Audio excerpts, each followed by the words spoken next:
Market clearing order inbound.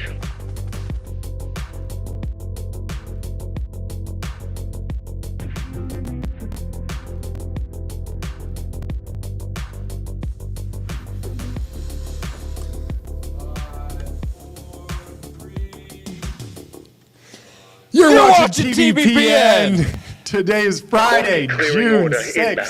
2025. We are live from the TBPN Ultra Ultra Dome, Dome, the Temple of Technology, the Fortress of Finance, the capital of capital. We have an exciting show for you today, folks. We're going to be continuing to react to the Trump-Elon breakup. I haven't seen a ton of new news, but we'll cover anything that's popped up most recently. There's no facts, but there are vibes. Yeah, there are definitely vibes, plenty of them. But I wanted to give a little recap on what's happening, what happened this week on TBPN, because we are launching a new product every week. We will be doing a recap video, trying to boil down the 15 hours that we produce into something that's, 1 hour, 2 hours, something like that. Yeah. More Groundbreaking, digestible John. TBPN.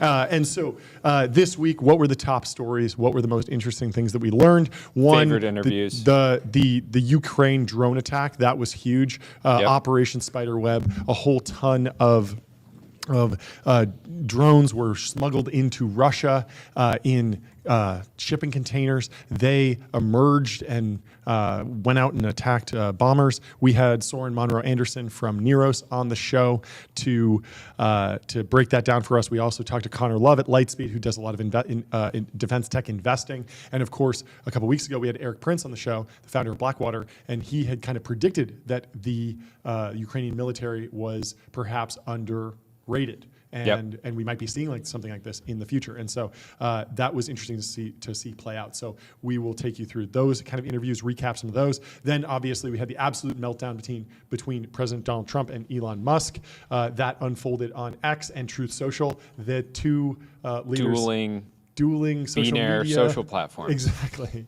And although it's a highly political story, there are big business implications. You're Totally. talking about what's going to happen in space between NASA, Boeing, different launch providers. Yeah, the implications for Tesla, Tesla, SpaceX, Rivian. Neuralink, even the Boring Company, Yep. right? There's a The lot of Boring stuff that many needs of to Elon's interface. businesses are heavily regulated. Yep. And the potential impacts are substantial. Yeah. Then we also had some earlier stage founders on the show. Roy from Cluely came on and went pretty viral. Put on a show. You're surrounded by journalists. Hold your position. Cluely is a service to help you cheat on everything. Yep.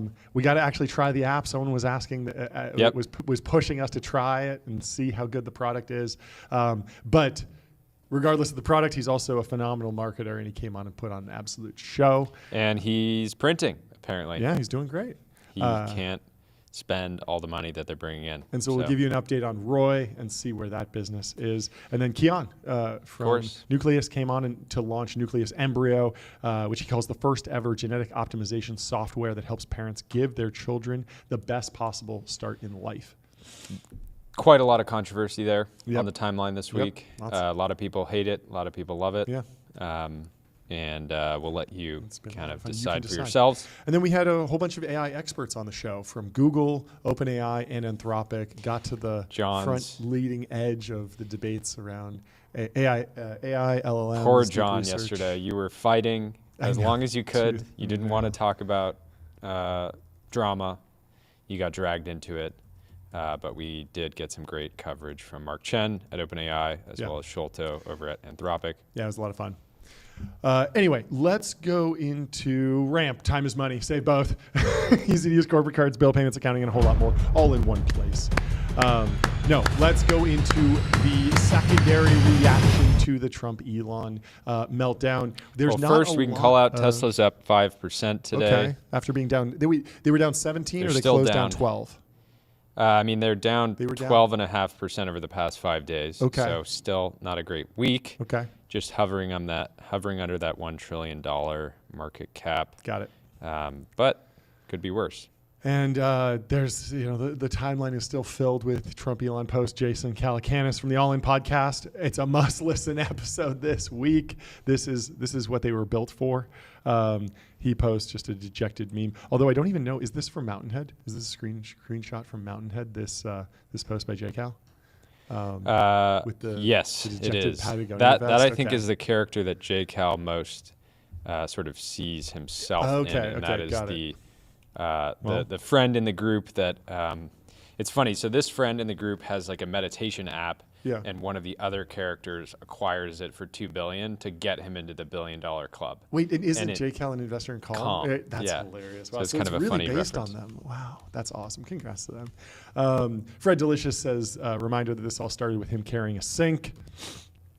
Shows Elon carrying the sink into X, and then one thing led he to looks, another. I got to say, he looks younger and does. happier Yeah. in that photo than we've seen him in a while. It was Politics a crazy will time. wear on you.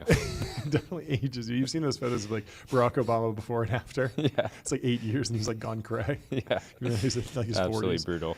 This was a fascinating. This was genuinely a fascinating discussion. Yeah, so when we were live yesterday, we were covering, in light of the president's statement about the cancellation of my government contract, SpaceX will begin decommissioning its Dragon spacecraft immediately. We had Delian react to that. And some random tiny account that just looks like, I guess they're verified, so it's a real account, Yeah. says, this is a shame, this back and forth, you were both better than this, cool off and take a step back for a couple days. Elon says, good advice. Okay, we won't decommission Dragon. It's so great that he's just reacting to this. I mean, the funniest thing about all of this is that, it was like, this is the only news story. Like, you have to react to this. This is the most important thing. And I was like, oh, like we get the Financial Times every day. Like, if this is a business story, like it should be on the cover, right? It's not. Yep. The top story in the Financial Times today is Trump and Xi Jinping dial down rhetoric and agree to new round of trade talks. U.S. President says meeting will be soon. State invitations extended. Investors remain cautious. And then also there's a story in here from the failed startup Builder AI owes cash to intelligence firm and litigation lawyers. And so, the global economy marches on while Yeah, I mean, there was something else. the kings of drama in I mean, the fact that somebody was wage calling this, war.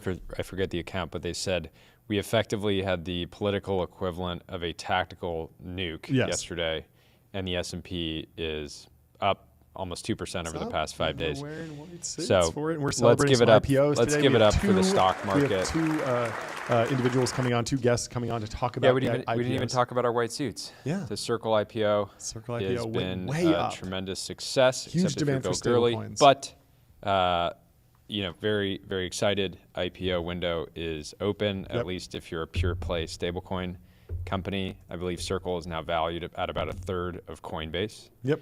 which is fascinating considering that a large amount of Circle's revenue actually goes to Coinbase. Yeah. But that said, Congrats to them. great for Circle and the whole team and good for the market. And I'm very excited to talk with Jeremy in a little bit. And if you're designing the next product that you plan on taking public, go to Figma.com. Think bigger, build faster. Figma helps design and development teams build great products together get started at figment.com. Simone Said says, deeply hope someone remembered to put Luke Ferrator on a chopper out of Saigon. Let's hear it for Luke. Scroll Respecter. You know he's going to be on to something bigger and better soon. Out of the swamp, into the valley. At this point, I think he could do 100 on 500 out the gates. I think he could get that round done. I think he could get that round he's done. Like somehow I don't know, too humble to do that. No, or I know. something. He's a too humble sweet, guy. But he really could. All that matters really is that he could. Yeah, So. it'd be amazing. And so there's a couple poly markets that we should pull up. I have a screenshot here of one, but I'd like you to pull up the bigger news. ones. We got to give it up to the poly market team. Poly market is the official prediction market of X. Very exciting. We had heard something like this was in the works, but I didn't. Well, I had it went no back and idea forth because there was the Kalshi substantial. rumor, and then it wound up. Well, no, it wasn't a Kalshi rumor. Kalshi preemptively announced said that something, they were going to do it. That's and then a crazy X retracted move. it, and X from the main account said we are not partnering with Kalshi. Okay. And then a week later, they announced this big partnership with Polymarket. So, well, congratulations to the Polymarket team. I'm super excited to see how this gets integrated into the product. So I want you to pull up, will Elon Musk unfollow Donald Trump before July? That's an interesting market. Also, there's a market on will there be a reconciliation by the end of the week, I think. And then the other interesting one is, does this make it more likely that Elon stays CEO of Tesla or less likely? I saw the market spiking yesterday to above 20%. Seems like he might have more time on his hands to focus on Tesla. So we'll see how that one goes. So pull up some of those poly markets and I'll read some more posts. There's a whole bunch of silly posts in here. Elon Musk rushing home to have a generational crash out and somebody put a Cybertruck, I guess, in GTA or something. That's fun. Who gets custody of Joe Rogan? I think he's the perfect moderator for all of this. There were so many of these that went extremely viral. You had who gets custody of David Sachs, who gets custody of JD Vance. Who gets custody? JD Vance actually came out yesterday. You know, it was pretty clearly picked a side. Which I think is good, right? You should probably, side with the guy that you're in the White House with, and then work behind the scenes to kind of massage things. Hopefully, improve the relationship. I mean, the coverage of this has just been fascinating to me. So the Wall Street Journal has an entire article dedicated to just one post. Quote. Okay, so thank you guys. Let's look through some of these poly markets. Will Elon Musk create a new political party by December 31st, 24%. I wonder, I mean, he could put up the same amount of capital as some of the major parties, right? But when was the last time America had a third party? Like, it seems unfathomable. Yeah. And also, I was talking to somebody about this who had, one of my friends was predicting that the Elon Musk and Trump relationship would sour. And I was like, I don't know, maybe it'll wind down soft. I was a soft landing guy. I look really stupid in hindsight. But I was wondering, like, just in terms of like, not necessarily political capital, but like popularity, like who's more popular, Trump or Elon? I think it might be Trump, right? Wildly more popular. Wildly more popular. Just generally, right? And they do polling on these things. Because yes, you have the tech people that like Elon, but that's a much smaller segment of the market than, I think there were a lot of folks, like one of the weird things about the election was that like you would have like a tech guy voting alongside a MAGA supporter from 2016. Who was probably very deeply skeptical of Elon. Trump is a very successful social media entrepreneur, right? He has $1 billion multi-billion-dollar social media app. He has $2.5 billion in Bitcoin treasury in that company now, I think. I mean, you called this morning or texted. I don't even remember at this point. But your big question was, who's more AGI pilled? This is the big question. And you had a pretty clear answer. You said that your thesis, if I can spell it out, is that Trump is not concerned with the deficit because he read AI 2027. He's a fast takeoff guy. Yeah. And in his mind, he's like, with AGI, just a quarter away, it's very likely that the 2028 deficit and the federal sort of debt broadly just immaterial. Yeah, right? Immaterial. I mean, you just play it out, right? So yes, there's a huge increase in spending, and there's not a commensurate increase in tax returns, right? And so the government is going to be spending more money than it's making, and that's going to result in a budget deficit. And over time, that grows and grows and grows, and we're going to be spending trillions of dollars on interest. But if you truly believe in AGI, in super intelligence, you're going to see 10% of electricity being used on AI. You're going to see an incredible amount of economic value created by these AGIs. And the government will be able to tax that like any other income, like the rest of the economy. That will drive, Satya Nadella said, hey, I'm waiting for GDP to grow 10% a year. If that happens, if you believe that happens, if you're AGI pilled, you don't need to worry about the deficit. And so I remember, think that what Trump's a Stargate guy, right? He is. He's big into Stargate. He announced Stargate, right? And so I think what this reveals is that potentially Trump is more AGI pilled than Elon. It's very possible. Well, you wouldn't expect that to have been the result of this dust up, but I think that's what we learned. Totally. I think that's definitely a big takeaway. Definitely a big takeaway. Wild times. The Wall Street Journal has a whole write-up, but we've covered most of this. Once allies, they had a public flaring out after Musk criticized Trump's legislative agenda. Musk attacked Trump, alleging his name appears in the Epstein files and suggesting he should be impeached. Trump responded by threatening to cut off government contracts to Musk's companies. Just 6 days ago, senior Trump aides swallowed their irritation with Elon Musk and planned a chummy Oval Office send-off to him. They briefed the president on allegations of Musk's drug use, so Trump should be ready to defend the billionaire if reporters raised the issue at his goodbye event. As late as Wednesday evening, Trump played down any conflicts with Musk in a meeting with Republican senators, according to people familiar with his remarks, even though the billionaire had spent the past few days disparaging the president's legislative agenda over the weekend after Trump dumped Musk's ally as the head of NASA. So that feels like maybe one of the turning points in this whole kerfuffle.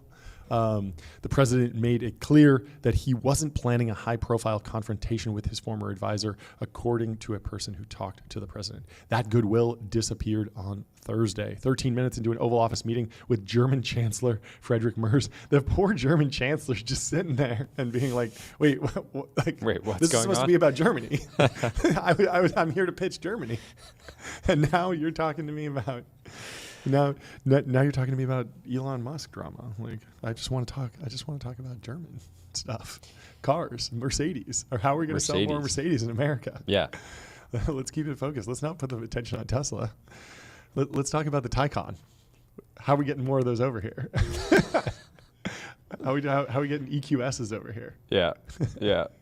Anyway, Trump laid out his frustrations with Musk, marking the start of a whirlwind day in which two of the world's most powerful men went from friends to foes. By Thursday night, Trump had publicly toyed with cutting off government contracts to Musk's companies, said the billionaire, went crazy, and suggested that he is suffering from Trump derangement syndrome. It was very hard as an ex-user to actually understand what Trump was saying because the Truth Social screenshots were so easy to fake. And the community notes was like a little bit slower. And so it was always hard to understand. You kind of had to read for it and kind of read through the lines and understand, okay, this is clearly a joke. But Elon Musk kind of closed it out by saying, whatever, keep the EV solar incentive cuts in the bill, even though no oil and gas subsidies are touched, very unfair, but ditch the mountain of disgusting pork in the bill. In the entire history of civilization, there has never been legislation that both big and beautiful. Everyone knows this. You either get a big and ugly bill or a slim and beautiful bill. Slim and beautiful is the way. And so Elon's kind of closing it out with like what he wants it to do. Adapting Donald's posting style there. Yeah. I do wonder like how big of a deal is the government spending thing? Like we've just been hearing rattling about these, like the deficit hawks have been pushing on this for decades, like going back to like the Bitcoin people, right? Like when did Michael Saylor start talking about this? Like, and so it's a little bit of like, whenever I hear tech people say this, it's always like a little bit of like boy who cried wolf. I get convinced very easily by Joe Weisenthal saying like, we issue debt in dollars, we print dollars, like we could inflate the debt away. There's like a million ways out of this, and like America's still the #1 economy, and I'm just kind of like, okay. But yeah, I still understand the that, like, chart is deeply concerning. It's the kind of chart you want to see in an investor update. Yep. Not, tracking debt, right? It's exponential, and yeah, it's rough. Anyway, let's tell you about Vanta. Automate compliance, manage risk, improve trust continuously. Vanta's trust management platform takes the manual work out of your security and compliance process and replaces it with continuous automation, whether you're pursuing your first framework or managing a complex program. The Wall Street Journal goes on to write, the Trump-Musk blow-up was long predicted. Even people close to both men privately believed that their relationship was destined to implode, but the fast-paced rat-a-tat escalation still came as a shock to a White House that has grown used to curveballs, and a president who often defended Musk as his aides grew frustrated. White House officials and other allies of the president spent the day refreshing their social media feeds, watching as the situation escalated, and texting Musk's posts to each other. It was a matter of time before all this shattered because two giant egos can't be there together, said Mark Short, who is chief of staff to Vice President Mike Pence. It's hard to imagine seeing it collapse as fast as this, but you can't be surprised by this. Mike Pence went. Yeah, the only person that had the truly perfect call on it was that guy working analyst. Young guy. I got in trouble once before for calling a 24-year-old a kid, and I believe he's exactly 24. Oh no! So I mean, wise beyond his years. He's clearly has the chops of a grizzled 60-year-old political analyst, and so congrats to him for the perfect call. The perfect call. Really, you didn't see it yesterday. I think it's working. The account is working analyst on X, and he crushed it. John Production is asking you to move that out of your screen, by the way. Thank you, guys. And he basically called back in October of last year that the partnership would result in the largest Twitter battle in history. And yesterday it was a very chaotic, crazy day on X. It certainly was. It's very entertaining times. The fissure has reverberated inside the White House. Musk's top aide, longtime Trump advisor Katie Miller, left the White House with him last week, according to people familiar with the matter, and now works with Musk. Miller, who held special government employee designation, was with Musk at almost all times in the White House. She didn't respond to requests for comment. Her husband, Stephen Miller, is one of Trump's most loyal and visible aides. He has defended Trump's legislative agenda and from Musk's broadsides in recent days, and Musk unfollowed him on X this week. The Millers had spent extensive time with Musk even outside the White House. The public clash between Musk and Trump also jeopardizes the Department of Government Efficiency, the billionaire's trademark cost-cutting effort. Doge-affiliated staff, some of whom were responsible for pushing out thousands of federal workers, texted one another on Thursday about whether they would be fired next, according to administration officials. The blow-up Thursday caught top White House aides off guard. Shortly before noon, Trump sat down in the Oval Office with Mers to chat about predictable topics, the NATO alliance, the war in Ukraine. There really is so much else going on, too. It's absolute chaos. It took about 13 minutes for the president to unload about his billionaire benefactor, expressing irritation that Musk had been critical of his legislative agenda as too costly. It started gently. I've always liked Elon, said Trump when asked about Musk's criticism of his big, beautiful bill. I'd rather have Elon criticize me than the bill. But before long, Trump ratcheted up his rhetoric. Elon and I had a great relationship. I don't know if we will anymore, Trump said. And there's this interesting take that I could see them recovering. Yeah. It's bad right now, but they've dialed it back. I'm glad they've both at least dialed back the posting today. Yeah, yesterday, it does seem like it's yesterday you on could the basically refresh and see one of them firing. But today is the 81st anniversary of D-Day, of the landings. Really? And we got a fantastic poster from Anduril. We should share a picture once we take a good one, but they sent us one. And so thank you to the Anduril team for sending that over. Anyway, let's tell you about Linear. Linear is a purpose-built tool for planning and building products. Meet the system for modern software development, streamline issues, projects, and product roadmaps. Linear.app. Is that a golden retriever right here? Nothing makes me bark like efficient product management and product planning. And that's what you get out of Linear. I love Linear. It's great. Yeah, when John's using Linear, this is all you hear. The sound is getting crazy. It's amazing. There's some posts from Donald Trump here. Elon, these are from Truth Social, and they've been posted in the Wall Street Journal, so I believe that they're real. I'm very skeptical of the screenshots I see. I was actually pretty disappointed with people just making. I guess I shouldn't be too disappointed with fake news, but it's nothing new. Yeah, nothing really new, but yeah, if it's good. Elon was wearing thin. I asked him to leave. I took away his EV mandate that forced everyone to buy electric cars that nobody else wanted, that he knew for months I was going to do. And he just went crazy. The easiest way to save money in our budget, billions and billions of dollars, is to terminate Elon's governmental subsidies and contracts. I was always surprised that Biden didn't do that. Is there an EV mandate that forced everyone to buy electric cars? Like, I don't remember that ever being a thing. I thought it was just subsidies, and you would just get like $7,500 if you bought an electric car. But I don't remember there ever being a mandate. Maybe at the there's state a bunch level? of state and local subsidies at the city level across a bunch of the different companies. Yeah, but, and I guess there's like EPA stuff where automakers need to have a blended MPG across their entire fleet, and so you see that funny. There's that like Aston Martin smart car that they. So I can give a quick breakdown to the different companies. So with SpaceX, they have 10 different NASA awards, a bunch of DoD launch, and then lander awards through 2031. There's $22 billion roughly under contract.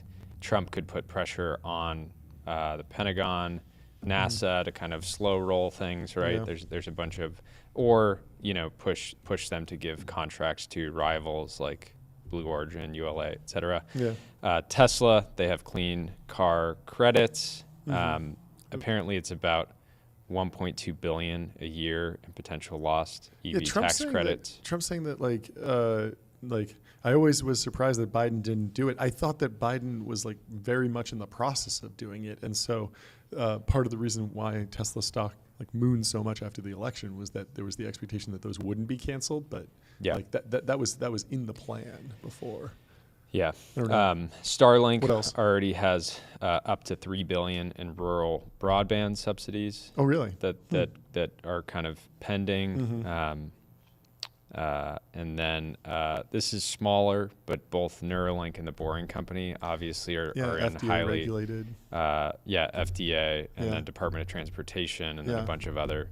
So you don't exactly groups. want enemies in the White House. Yeah, it's like basically It's a Elon lot has to more lose. exposure than anyone on Earth to a hostile government. Right? Yeah. Which is why I seriously hope it doesn't matter if you like either of them. I hope they can work it out because I would hate to be sitting here doing moments of silence for any of these companies. Or their shareholders. Yeah. That's right. For sure. Trump was taken aback by Musk's escalation. According to his advisors, Trump told advisors he didn't believe he was harsh about Musk in the Oval Office, and he was surprised at how aggressive Musk became. Trump's aides spent some time Thursday trying to figure out what Musk's goal was. The president told advisors Musk was just being a child, according to a White House aide. Around the same time, Trump walked into a White House meeting with the Federal Fraternal Order of Police and made remarks. He ignored reporters' questions and didn't mention Musk. White House staff huddled with Trump in the early evening.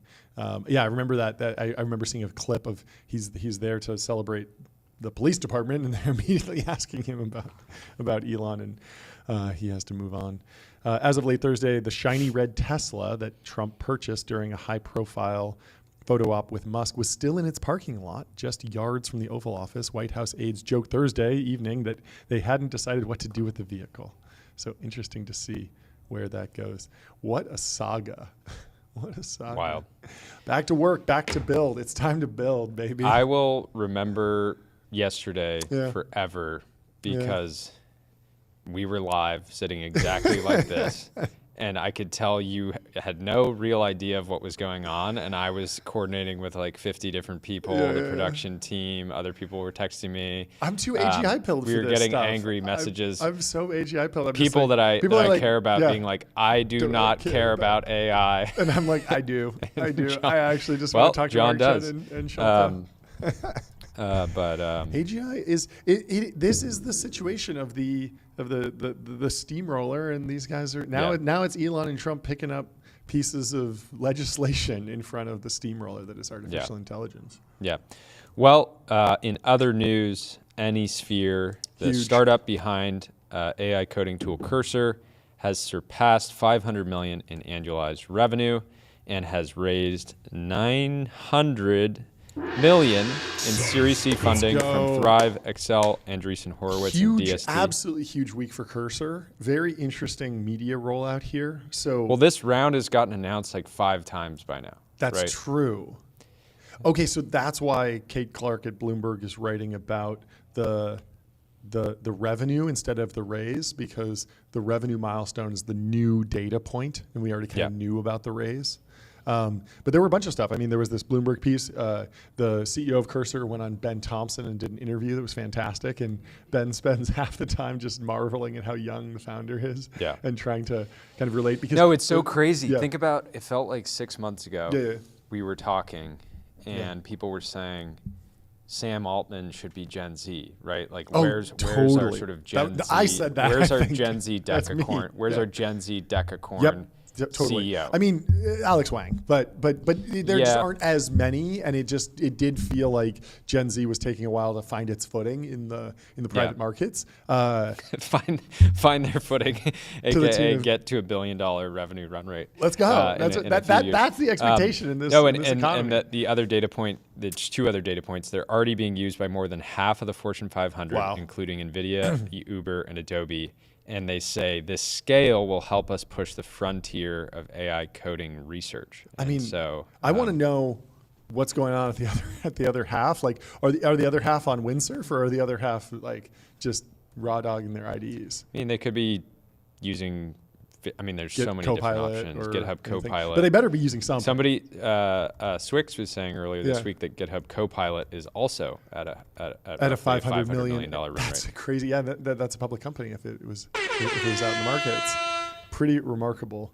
But yeah, Ben Thompson was talking to the Cursor CEO, and they're talking about how he got into software engineering. He's like, oh well, like, you know, as a kid, and I wanted to build video games, specifically mobile games. And Ben Thompson's like, this is a huge mark for like how young you are, because there's tons of entrepreneurs that got into programming through video games. Oh, I was playing, you know, like this was me. Yeah, I played Counter-Strike. I played Yeah. Counter-Strike. I built a PC, and then I would like modify the levels and modify the skins and the spray paints and like edit some config files, and then eventually like scale up from there. No. Cursor CEO started with mobile games, and he actually built one that was like really, really viral and really successful amongst software engineers. And so he's had a storied check the career. Early Stripe account. Yeah, killer. What was the activity in their Stripe account when they were in high school? Yeah, that's the investment thesis. I mean, yeah, it would have been a good one. Who is the first investor in Cursor? I wonder. We gotta figure that out. But Neo was deals. Early. Oh yeah, Neo. That's right. But Thrive, Excel, Andreessen Horowitz, and DST are all in this Series C. They raised $900 million. David Tisch was also super early. David Tisch, let's hear it. Let's give it up for David Tisch. Let's go. Round of applause. I'd love to hear it. He's not going to post about being early as much as the rest, but we're gonna talk about it. Absolutely. And of course, Sam Bankman-Fried, also early into Cursor. I thought it was Windsurf, but it's Cursor? No, it's Cursor. Oh my God. Wow. SBF, what a picker, what a stock picker. I really wonder, FTX had a stake. Had invested, I guess, $200K. Oh yeah, we heard about this. It had like insane valuation, right? Or insanely low valuation. But it was kind of rumored, and the deal might have changed hands a few times, or like the stake might have changed hands. So they invested $200K and they sold the position for $200K. Yeah. I wonder how well which those is FTX, probably going to get that probably would have been like a 5X fund, right? If you just looked at the FTX private markets, like startup investments, as a VC fund, like they probably did pretty well. Yeah. What was the other one? They had a ton. Oh, the Anthropic. Yeah, they had a huge stake in Anthropic. They were also in WorldCoin. Oh my God! Wow, Sam. Should have just raised a fund, not had to deal with any of the dealing with crypto. Should have just gotten out of crypto, pivoted to crypto to AI. Yeah, could have done it. Yeah, or told FTX users, do you want to be in part of Sam's slush fund? Yeah, that was rough.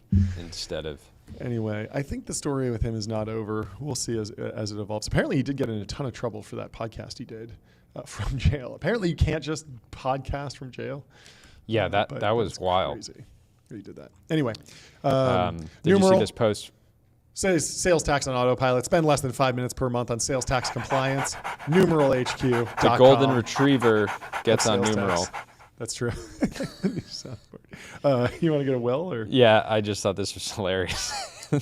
Will, obviously of OpenAI fame, says this was the motivation I needed. Thanks, SFO Airport. It's just like billboard. Win the AGI race. Dominate the leaderboard. Win vibes. He's just standing seriously in front of it. Yes, this made me great. laugh. Win the AGI race. Don't care about the budget. Don't care about the pork. AGI does not concern itself with pork. The lion does not concern himself with deficit spending. Absolutely not. Absolutely not. We can skip this SemiAnalysis post because, of course, Dylan Patel from SemiAnalysis is coming on the show today, and we will ask him about Jensen's new math rules and have him break it down for us. This is a very fun post. But anyway, let's move on to Uber is evaluating stablecoins potential for payments. CEO Dara Khosrowshahi says. Yeah, I wanted to throw this in here mostly so we'd remember to ask Jeremy about that. Oh, yeah. Like all Like these different massive companies looking to adopt stables. Yeah. Apparently, payroll companies might be adopting stablecoins for like all of these different wire transfers that they do, both to speed up payroll, which is already pretty fast, but there's also a whole bunch of stable coins that if you put stable coins inside a payroll company, you should be able to earn yield on all the dollars that you're holding. Now, you don't actually hold that many dollars just from running payroll because it comes out of the company's bank account, goes for like 1 day into the payroll company's account, and then it goes out to the employees, right? It just gets split up. So there's not actually that much float there. But for tax withholdings, there actually is a ton of float because every paycheck you're taking out $1,000 and you're going to send it to the IRS, but you send it to the IRS 9 months down the road or 6 months down the road on average, right? Because you're waiting. You only pay taxes once a year, so then half the year you're like on average. Sometimes you're holding it for 12 months. Sometimes you're holding it for 1 month, but on average that's like 6 months of cash, and it's a lot. And so right now that's held in accounts, but with stablecoins, you could potentially get more direct exposure to the underlying treasuries, and so there could be some sort of boon for stablecoin or for both stablecoin providers and payroll companies. So B2B SaaS undefeated, another beneficiary of modern technology. Just wait until quantum computing hits. Once quantum computing hits, everything changes in every payroll company, especially global payroll companies, are really at the forefront of quantum. Oh yeah, this is another thing. So, what does the Elon-Trump dust-up tell us about Elon's quantum computing timelines?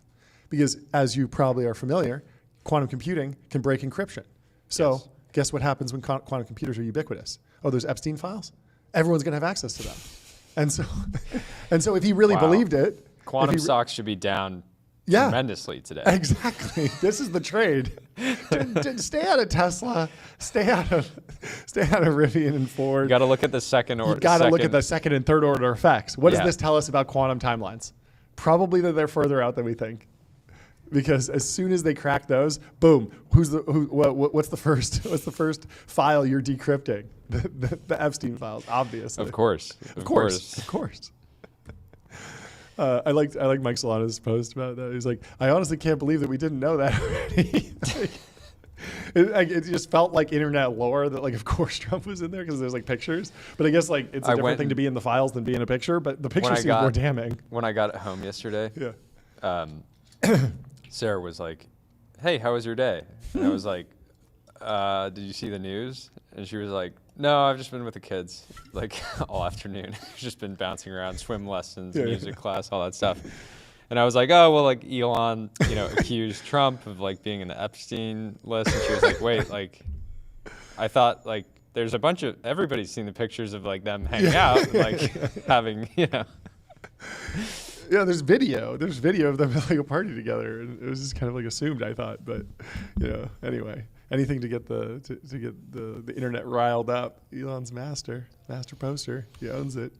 Anyway, regardless of your view on quantum computing, you can express your view on it on public.com. Investing for those who take it seriously. They got multi-asset investing, industry-leading yields. They're trusted by millions. Go to public.com. Let's go to Naval. He says the majority of voters are retired either by age, disability, or make work jobs. Paying for mass retirement requires crushing taxes, mass immigration, or rampant inflation. The only way out of a risky bet is on tech-driven growth. AGI will save us. But yes, the make work jobs is interesting. The AGI pilled lion doesn't concern himself with deficit spending or unemployment. True. I mean, this is one of my questions for most of the truly AGI-pilled people. I try and formulate it as U.S. unemployment over or under 10% by 2030. Because the U.S. has rarely had higher than 10% unemployment, but AGI seems like something that could do a lot of jobs. And so even in the Tyler Cowen model where, yes, medicine is resistant to AGI. Yes, farming and land and plumbing and all these different things are maybe resistant to just like LLM-based agents, right? But even with that scenario, you should experience some pretty significant dislocation, and this is what that latest Dwarkesh debate with Sholto was all about. How quickly can white collar work be automated? Some people have very aggressive timelines, some people don't. But I always try and formulate it in let's put it in concrete, something that's measurable, 10% by 2030. And a lot of the AGI pilled people, when they really unpack it, they start thinking about we're really good at creating fake jobs. Like we could just have 10 more TSA type programs and all of a sudden people are, still employed. And it's like, yeah, my job is pretty chill. I mostly just watch YouTube and oversee an AGI that does my job, but I still get my paycheck that way. You did a speed run to leadership in the census. Yes, You're exactly. in college, right? Yeah, This is some incredible lore. Yeah, this was, the government's fantastic at this. So during the 2008 recession, there was a desire to pump money into the economy. More in the modern way we do that is basically with UBI and just sending checks to everyone, but it wasn't always that way. We used to have to come up with an excuse. Schemes. And so this scheme was basically counting. It was a counting. Counting scheme. It wasn't an accounting scheme. It was just a counting. It was a government. It was a counting scheme. Operation. Yes. And so the census in 2000, the economy was ripping. It was the dot-com boom. And so all the census workers were basically volunteers. My mom actually volunteered, went around and asked people in the neighborhood. It's actually kind of a nice thing to go meet your neighbors and ask them hey, fill out the census form. We'll be able to get more votes for, the upcoming election. And it's very nice to use people, and people are happy to do it. But in 2008, the economy had just crashed. 2010, the economy was in shambles after the recession. And so they decided to pay everyone $20 an hour to do a job that people were previously doing for free, and throw way more resources at it to get better census data. But of course, you can only spend so much. And so I wound up getting a management job there and getting paid a ton of money to do basically nothing. You were managing hundreds of people. Not quite hundreds, but dozens. And it was actually my 21st birthday, and I remember going out and being yeah, guys, I can't really fully take advantage of this and drink that much tonight because you have a lot of responsibility. To go to work tomorrow. Got to look after your team and do an orientation for 40 people that range a scaled in age counting operation from 5 years older to me than 50 years older than me. There was truly no one even close to me. It's still in school. But that's the way the government works. I would pay a lot of money to have a video of you up in front of all of them talking. It was a wild time. Learned a lot about the government. Anyway, we have Patrick Blumenthal in the studio.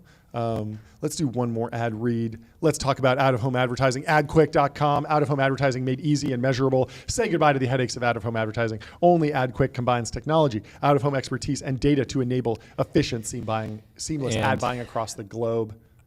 Wrong screen share. But we can talk about 8 Sleep too. Let's get a Pod 5 Ultra.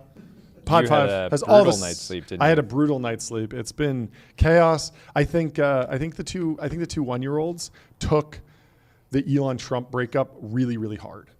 Yeah. I think the 4-year-old as well, very, very difficult. It clearly he can't really articulate if he's a Trump guy or an Elon guy, but he didn't let that on. But it was a dark moment for him. Well, they're all America guys. Exactly. And so it was. They were kind of like, Daddy, in China many ways, won. it was an embarrassing China moment. won. Yeah, China won.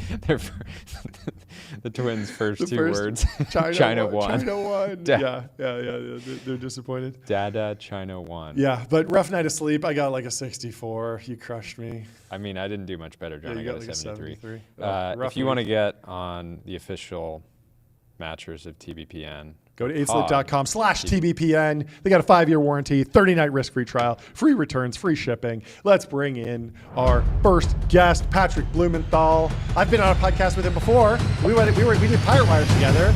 Good to have you here in the studio. Welcome to the show. Long overdue. How you doing? Thank you so much. Break us down. Actually, first, let's kick it off with an intro. What are you doing? Where are you? Are you in America finally? Last time I was on a podcast with you, I think you were halfway across the world.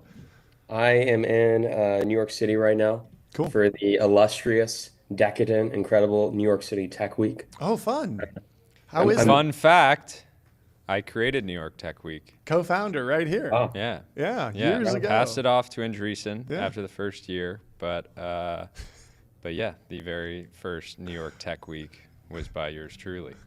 One of the biggest Still own disclosed the licensing deals. domain. Yeah. Break it down for us. What have the best events been? Is it mostly VCs, entrepreneurs? There are a lot of pitching. How are the ads? Are there good sponsorships? There's a lot of ads, and I think the Good. attendee to event ratio has shifted massively compared to Okay. previous years. I only went to 2 events, by the way, so everything that I say, take it with a grain of salt. Yeah. I'm actually just in New York, and then it Sure. happens to be during Tech Week. Cool. There's a lot of events, a lot of sponsors, virtually for every single industry. There's a million NatSec events, there's a million Interesting. ad tech events. It's virtually every industry, every type of person. What's the reaction? You been seem a to little the- tired, Yeah, you seem Patrick. Were you up a little partying. late last night? I've been up late a lot this week and the go. previous week and the week before that, to be honest. New York is an exhausting city. It's not quite the same as San Francisco. Do you or some sleep other more when cities. you're in Ukraine or New York? Dude, I actually sleep really well in Ukraine. I find the food to be so much better too. So you can somehow smoke a bunch of cigarettes and drink a lot and still sleep really well. It's a true meme. The meme is real. Nice. Interesting. What's the reaction been at these cocktail parties to the Trump Elon news? That's a good question. It came up a lot last night. It wasn't actually a Tech Week party, but part of it was a couple of dissident right events, we might call it that. Yeah. I think people don't care as much as Twitter, to be honest. No one really had any strong takes. No one's taking sides, I guess is the Yeah. point. There's just not that much to go on. It's still it's crazy, He but said, then she said. in and out in a few minutes. But certainly something to track. But let's move on to the reason we wanted to have you on. Can you give us your reaction and breakdown to the Ukrainian operation that I believe happened last weekend? We covered a little bit on the show, but I'd love to get your take and maybe just introduce exactly what happened, and then we can go into some of the history and implications. Yeah, so at a high level, what happened, obviously everyone heard about it, but specifically, Russia had a very, very big part of its nuclear triad get degraded. So they lost 33% of their kind of air launch cruise missile capacity. It's a bunch of strategic bombers that they manufactured during the Soviet Union, completely irreplaceable. Yeah. And so one of the kind of big asymmetric advantages of Russia during the war has been that they can just launch a massive amount of stuff from really far away, way beyond the range of Ukrainian fighters, Ukrainian air defense systems.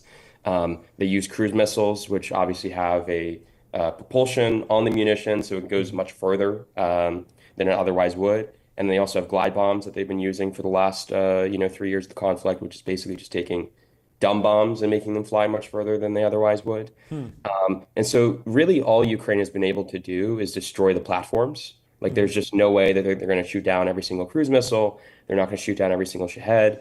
And so this is essentially the best thing they can do. It's just go to their airfields and blow things up when they're still on the ground. You mentioned the nuclear triad. So these bombers that were destroyed were actually capable of carrying and dropping nukes, even though that's not directly relevant in this conflict, Yeah, at least not yet. And they're all nuclear capable, or a lot of them. Yeah. And so, you have ballistic missile submarines, you have strategic bombers, you have ground launched ICBMs. Yep. That's the triad. And ideally, you want all three. because the idea is essentially that you have too many nuclear assets in too many different places that you want essentially deterrence. So even if the U.S. were able to first strike with hypersonic missiles every single ground silo that the Russian Federation has, they'd still have a bunch of strategic bombers on station, a bunch of submarines on station. So we would still be screwed, basically. It's crazy to think of Russian nuclear submarines like just trolling around the ocean. I feel like they've been like so pushed back, so contained. But of course, that's obviously that's the point of nuclear submarines. You can go Yeah. down and just hang out for quite a long time. What do you think is this type of attack a one and done? They operated it on cellular networks, which was a surprise. Do you think that Russia will make changes that make that a lot harder in the future? What's your kind of reaction there? I think the reality is that Russia is a very porous country. Like, it's exceptionally easy to get things in and out to their advantage and to their disadvantage. Like, people don't realize how many Western components are in like every single Russian drone. Like, they're still heavily, using Western companies and components for virtually everything. They get in through a wide variety of ways. But to our advantage, obviously, the Ukrainians can do the same thing as they've demonstrated in this case. I think, the future attacks are going to rhyme. They're not going to be exactly the same. Like, what Russia is probably going to do is improve their jamming operations at airfields that traditionally have not been subjected to Ukrainian drone strikes. They're going to change their procedures around daytime operations. So generally, one-way attack munitions, both on the Russian and Ukrainian side, happen at night. It's kind of random that, like, on a Sunday morning, basically, there were a couple hundred Ukrainian drones hitting all these airfields. It's like quite uncommon. And we don't know where the failure was on the Russian side. Like, were the jammers online and the Ukrainians just knew what frequencies the jammers were working on, and so they just operated outside of that? Was the Russian jamming guy who just sits there with a big red button just not at his station at the time because he wasn't expecting it? There's kind of a lot of open questions around that, and I'm sure there's going to be like procedural changes.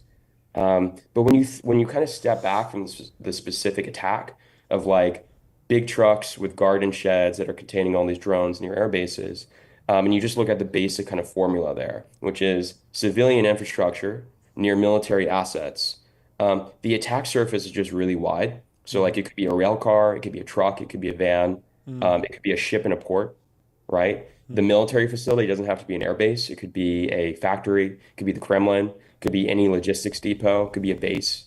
And so when you multiply all that complexity basically across the 11 time zones that Russia has territory with hundreds of critical facilities, it's kind of unstoppable, to be honest. Yeah. That's interesting. How are you thinking of investing in drones as a category? You've been on the ground in Ukraine. You've seen, I'm sure, a lot of the stuff that they're doing, which is evolving constantly. I'm sure you've met a lot of the American drone startups, and obviously, there's a huge range of players from Neros to, Anduril to, counter drone startups like ACS. But how are you looking at the category, and where do you think it's investable? So I think Ukraine is interesting specifically, and then I'll answer your question. Ukraine's interesting specifically because you have a lot of like consolidation around the same exact ideas. So like, I've seen a lot of the drone factories spread out around Ukraine. They're all making generally the same stuff within FPVs at least. And like, you have different components like, oh, this FPV, we're going to use fiber cable for it because this area is jammed. But at a high level, every FPV in Ukraine is like exceptionally attritable. It's like 3D printed, very cheap components from China are now sometimes domestically produced, but like very, very cheap. Those are not really what I think of as venture backable. You also have obviously all the added unique risks of their factory might get blown up by a cruise missile. The founders in many cases are also active duty soldiers. So you have to kind of underwrite the additional risk of them getting killed on the front. Not to be so morbid, but it's true. In the US ecosystem, more like a traditional startup, obviously, like there are no founders who are active duty in the US. There isn't exactly the same set of risks, and they're much more focused on selling to kind of the creme de la creme customer, the DoD. So the capabilities are just much more exquisite. And so there's a lot of stuff to bite off because the US similar to, Russia operating in 11 time zones. The US operates in every time zone because we have bases literally all over the world. And so every single climate, every single potential adversary, like Iran, China, North Korea, Russia, et cetera, they demand different solutions in each theater. They demand different solutions for different operations during different times of the day, different weather, like all these different things. And so the reality is that there's actually a lot to invest in. Specifically with drones and counter drone stuff, I think the future of like the integrated air defense system, like, we think of as like the Iron Dome, it's going to be much more heterogeneous, right? So like Israel now has like 5 or 6 different types of missiles they use. They're testing lasers, they're testing a kind of other couple stuff, but it's like a much more stationary and static type of system. The integrated air defense system of the future is going to be like 300 or 400 different things. Like this is going to jam this one thing. This is going to intercept this one thing. This, is just hitting an FPV, so it can be a small gun, like in the case of ACS. And then other things, you need ballistic missiles to destroy other ballistic missiles. So you basically are going to have this system, like a command and control system, that senses all these different things and then essentially triages.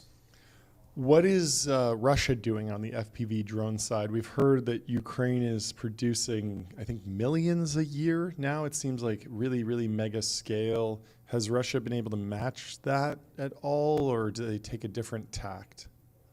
I don't know where the official numbers are, to be honest, but I would be surprised if Russia was producing less, to be honest. I mean, I think certainly within the same order of magnitude. Obviously, there's very poor fidelity on the Russian side. But one thing that you can just look at, and this isn't just FPV drones, this is just drones broadly. One of the things that you can look at is like how many Shaheds are attacking Ukraine every single night. Sure. It's in the hundreds. Like they're literally just lobbing hundreds of Shahed drones at Ukraine every single night of the week. And so I don't know if you guys saw, but they did their quote unquote retaliation last night. It was basically like any other night. They just lobbed a bunch of drones at Ukraine.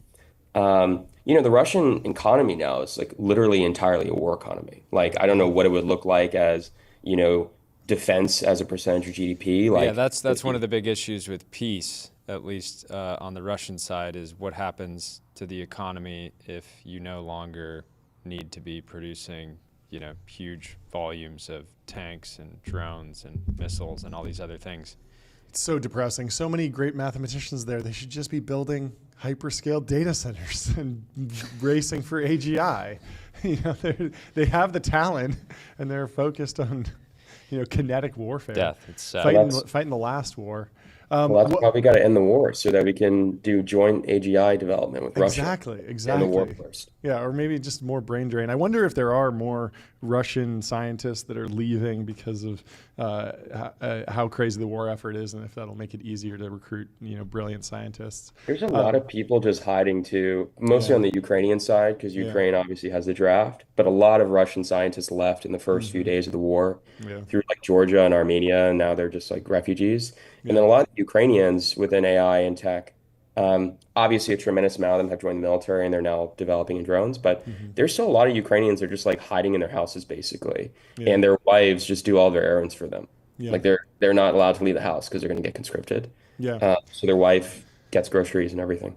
Can you talk to me about what is actually involved in visiting Ukraine right now? Is this something where you need to fly to a different country and take a train in? Is the airspace dangerous? Do you need a visa? What does the State Department think about visiting Ukraine right now? If anyone in the audience is considering going, what's the vibe on the ground? Where do you stay? How do you actually get connected? Can you walk me through your experience visiting Ukraine? Yeah, it just kind of depends on what you want to do. So I don't know how specific I should be about my next trip, but the more east you go, the more difficult things become, obviously, in both in terms of getting approvals, but also just like transportation, and then also your risk tolerance would have to go way up. So like, hypothetically, if I go to Kharkiv, which is very close to the Russian border, it's basically on the Russian border, the risk considerations are just very different, both in terms of what to expect every night from Russian strikes, what to expect in the context of the war, like there is always some kind of an offensive going on around Kharkiv. And so you do have to be careful. What I would say is that I obviously have a high risk tolerance. What I would say is it's not as dangerous as people think statistically. So like, the likelihood that you're going to get killed even in a drone strike when like if you're in Kyiv, let's say, or Kharkiv, and they're striking it hundreds of times per night, these are big cities, you know? So the likelihood that you actually get hit by anything is pretty low. In terms of getting in the country, you have to fly in through Poland, basically. So you go into Poland and then you drive into Ukraine. And it's a big country. So it's like 14 hours from Poland to Kyiv. Yeah, I mean, we saw during the global war on terror, like there were plenty of journalists that made it in and out. Obviously, it's extremely dangerous, but it is doable if you're careful enough. Can you talk about the public relations strategy around the Ukraine attack on Russia? I found it interesting that we were getting like high fidelity video, really detailed analysis. It felt first like party video. Exactly, and the sentiment in the early war was very much like support Ukraine. Then there was recently some pushback about, are we spending too much on this? Is this even our war to be fighting? And that was a kind of political football that went back and forth, both on the left and the right in some ways. This feels like it feels like the takeaway is that the Ukrainians are innovative and they're adapting and they're not letting down, and so maybe it's not time to back down in supporting of them. Is that deliberate? Where do you think this goes from here in terms of support from America? I think there's like different groups of people that the Ukrainians want to kind of attract or get attention from. These kinds of attacks, and the reason why they're so public about it, including posting footage, is that they're trying to basically convince the rest of the world that they're worth supporting in a very pragmatic way. It's like, forget about the fact that Russia started the war, that Ukrainians are being killed. Any of that's kind of irrelevant. The main calculus is, hey, yes, we are, 1/5 the population of Russia. We have a much smaller economy. We have manpower issues. All these things are true. Russia historically, you don't want to fight a land war against over an extended period of time. Yep. We do these operations, the Ukrainians do these operations because it's a way of showing that they've essentially found asymmetric ways to offset it. And that if you send them money, if you send them weapons, if you provide intelligence support, they're going to keep finding new ways to do it. So it's just them basically showing every 6 months, really, we're going to find a new way to reinvent ourselves and keep Russians on their feet, basically. Very cool. Well, good luck on your next trip. Stay safe out there and enjoy the rest of New York Tech Week. Appreciate it. I will. Thank you guys so much. Be safe, Pat. We'll talk to you soon. Great talking to you. Bye. Next up, we have Jeremy from Circle. I see a large IPO on the horizon. I'm so excited for this. I'm still learning about quiet periods and when folks can talk, but we certainly not in a quiet nailed period this today. one, and we're so excited to have Jeremy on the show. Welcome to TBPN. How are you doing? How are you feeling? Congratulations. Great to have you. Congratulations. Thank you. I'm feeling good. It's been a really intense couple weeks, and obviously a really exhilarating last couple days. You get any sleep last night? I did. I managed to. My family was able to join me for the ceremonies here in New York, and got dinner with my family and got some rest. Yeah. We talked to Brian Armstrong about the initial rollout of the Circle partnership years ago. This has been a classic overnight success, very clearly. 12-year overnight success, yes. Yeah, but overnight success. We love an overnight success on the show. But can you give us a little bit of the history and the story you told about the company when you were taking Circle public? Yeah, absolutely. I mean, look, my background had prior to this been building internet software platforms and infrastructure, from like programming language, developer tools, digital media platforms, and I was always interested in sort of how the open internet and open networks could change the way different parts of society work. That was what animated me. And in 2012, I got deeply into the technology behind crypto. In 2013, really formulated this idea that it would become possible to build a protocol for dollars on the internet, where you could issue what I thought of as a full reserve dollar digital currency that could be made accessible in a protocol like HTTP. So you could have a protocol for dollars on the internet. And I believe that we could do that on these blockchain networks, which were super nascent at the time. And there was no legal framework for any of this. And it was like, totally crazy. But we believe we could do it. And, I think the belief was that over time, these networks would become scalable, the infrastructure would work, we could come up with laws and regulations, and that once we achieved that basically the storage and transmission of value would become like a commodity-free service on the internet, and money velocity would explode. And then in particular, I was really excited at the founding of this idea of programmable money and smart contracts, which was like ideas on napkins at the time. And that ultimately, not only would you just sort of have this explosive way to and low-cost way to move value around, but actually the utility of money could increase dramatically, and that you could actually rebuild the financial system into a internet financial system, which is how we founded the company as Circle Internet Financial originally. And so, you know, we've just been pursuing that, and now like it's actually happening. Like the infrastructure works. There's laws and regulations. We have these full reserve digital dollars that have like central banks and prudential regulators looking at them, and the technology is sort of starting to kind of go into the background. It's no longer crypto, it's stablecoins and it's digital currency. And so, and we've built, I think right now, a really interesting business to bring that. And so that's sort of the origin of it. And so kind of, it's been a long road for sure. Congratulations! I have like 12 more questions. I know we don't have a ton of time. I want to get into some of kind of two angles: how you're thinking about partnerships on a go-forward basis with institutions, and then partnerships with other large public companies. It seems we saw Uber in the last 24 hours in the headline talking about exploring stable coins. We were talking about payroll companies potentially. 100%. And I feel like this gives every my last company was a fintech company. We enabled stablecoin investing with USDC, and so I've been a big believer for a long time. But you guys being public now, the market reaction to it feels like it gives every single institution in the world permission to say, hey, let's adopt this technology in a meaningful way. And so it truly feels like you guys are on day. This is like I hope so. day zero. Yeah, I mean, look, I think this is like a mainstream moment for the adoption of this technology. We're classically crossing the chasm, right? From early adopters to like mainstream acceptance, the technology usability, the laws and regulations.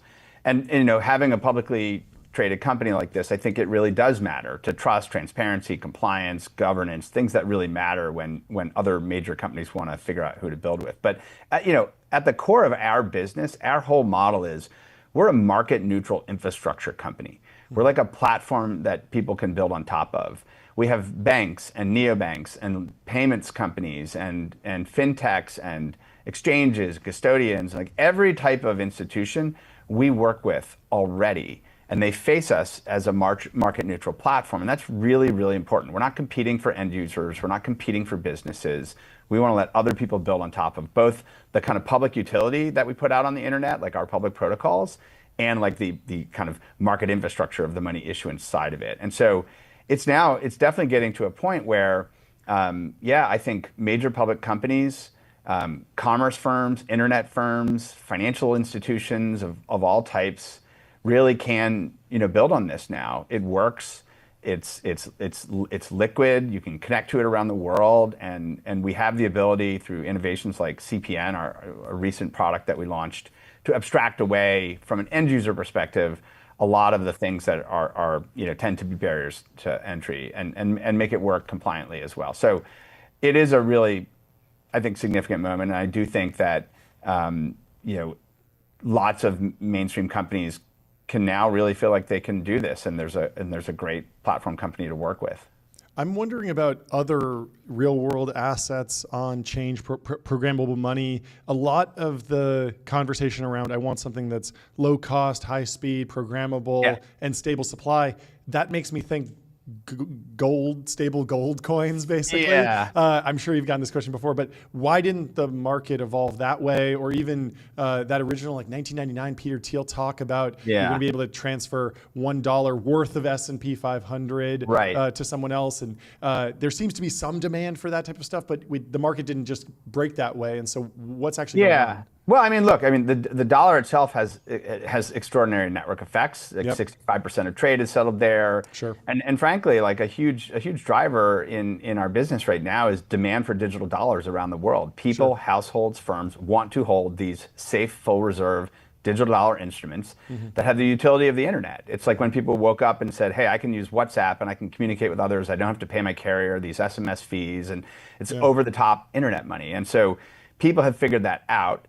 and people want dollars, even though there's a Sell America trade or whatever you want to talk about, or there's a fiscal cliff or whatever it is, like all these things that are there, people still want a unit of account, and they want the power of the internet as a medium of exchange. And relative to almost every other fiat currency, the dollar still remains super preferred. And so I think that's certainly going to be the case for a while. And so I think that's there. But the programmability piece is the really exciting next step, right?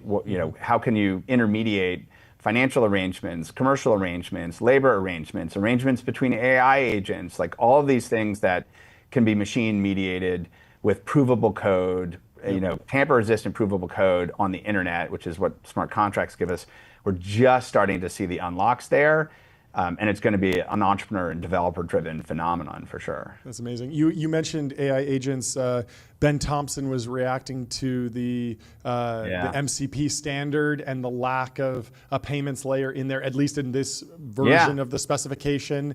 Do we need a V2? Is this something it's a great question. We're working with all kinds of teams on agentic payments, and I'll tell you, we worked on a new standard. Actually, it's reusing an old standard. We worked on it with Coinbase and a couple of others, which is X402, which is essentially it was a protocol extension of HTTP, which was originally a protocol extension to support payments native to HTTP, and no one ever did anything with it. And so it is essentially the payment request feature of HTTP.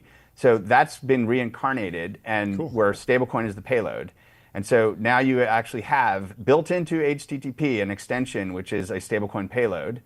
And so it's like literally designed for AI agents that need to basically handle these, and it kind of abstracts away what chain you'd use underneath. And so it's pretty cool, and we're pushing it into our dev products, so is Coinbase and others. And so I think actually that was part of early on Mark Andreessen complained. I was about to say. Yeah, I mean, that's the famous thing. Hey, we had this thing there, no one did anything with it. Well, now we have something to put in there, and now we have the demand, which is like machines that talk to each other. And so it's interesting how a lot of these things kind of come together at the same time. Yeah, do you have a view on that idea of micropayments on the web? It just feels like we have microtransactions that happen across APIs. They just get bundled and reconciled at the end of the month.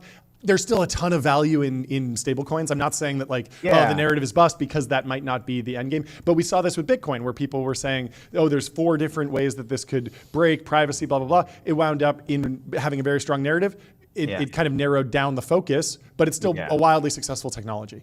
Well, I mean, look, at a high level, right, we think about the TAM here as legal electronic money, and then narrowing that down a little bit, you have cash and non-interest bearing demand deposits, which globally is like $60 trillion of the money supply. And so if you can have a digital cash instrument that has the superpowers of the internet and the like, that can basically move and transact at almost no cost, there's an enormous amount to grow into. Now, the other part of the TAM is all of the different utilities that we have for storing it, moving it around, and those are being reconstituted on chain. And so you start to think about cross-border payments is one that we talk about a lot, and we're seeing a lot happen there. The kind of point I like to make is when's the last time you sent a cross-border email? And sort of well, that doesn't make any sense. Yeah. we're entering that era with money, right? Where basically stablecoin money, and that could be a business that's got a $10,000 payment to buy something from someone in Asia to get product in Latin America. It could be an investment, right? I want to make a $10,000 investment in a startup in an emerging market or in the US, or it could be, and as we see today, the biggest electronic trading firms in the world are moving hundreds of millions of dollar transactions over blockchains using USDC to settle bilateral trades. The exact same transaction is being used to buy a 25 cent digital object in a Web3 game. And it's the same, right? Just like if I send you an email with a picture of my breakfast, and you send me an email with a CAA dossier, it's the same payload. It's whatever it is, 25 byte or a byte of data or whatever. It's the same thing. And so that's the cool thing about this. Very, very scalable. And so you don't need streaming payments or micropayments as a killer use case. You just need to be able to support all these different kinds of value exchange, just in an internet native architecture. Can you talk a little bit about the geopolitical environments internationally that are most receptive to stablecoin adoption? You could see demand for crypto products track or correlate with authoritarianism, but then you have the pushback of a lot of authoritarian countries might want to ban or restrict or make something illegal. Yeah. So will we see more almost counterintuitively, or like as a second order effect, will we see more stablecoin adoption in more democratic countries first? Yeah.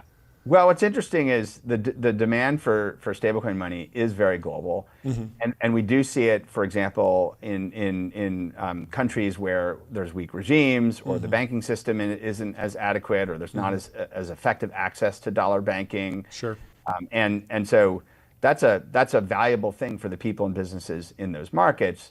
But it is sort of this, again, this over the top phenomenon, like, you know, WhatsApp came over the top, and like all of a sudden everyone was a Facebook customer, and then you're dealing with Facebook for whatever issues in your country. Or, you know, the Arab Springs were an example of like, hey, everybody could like share media with each other, and like, whoa, we just lost control.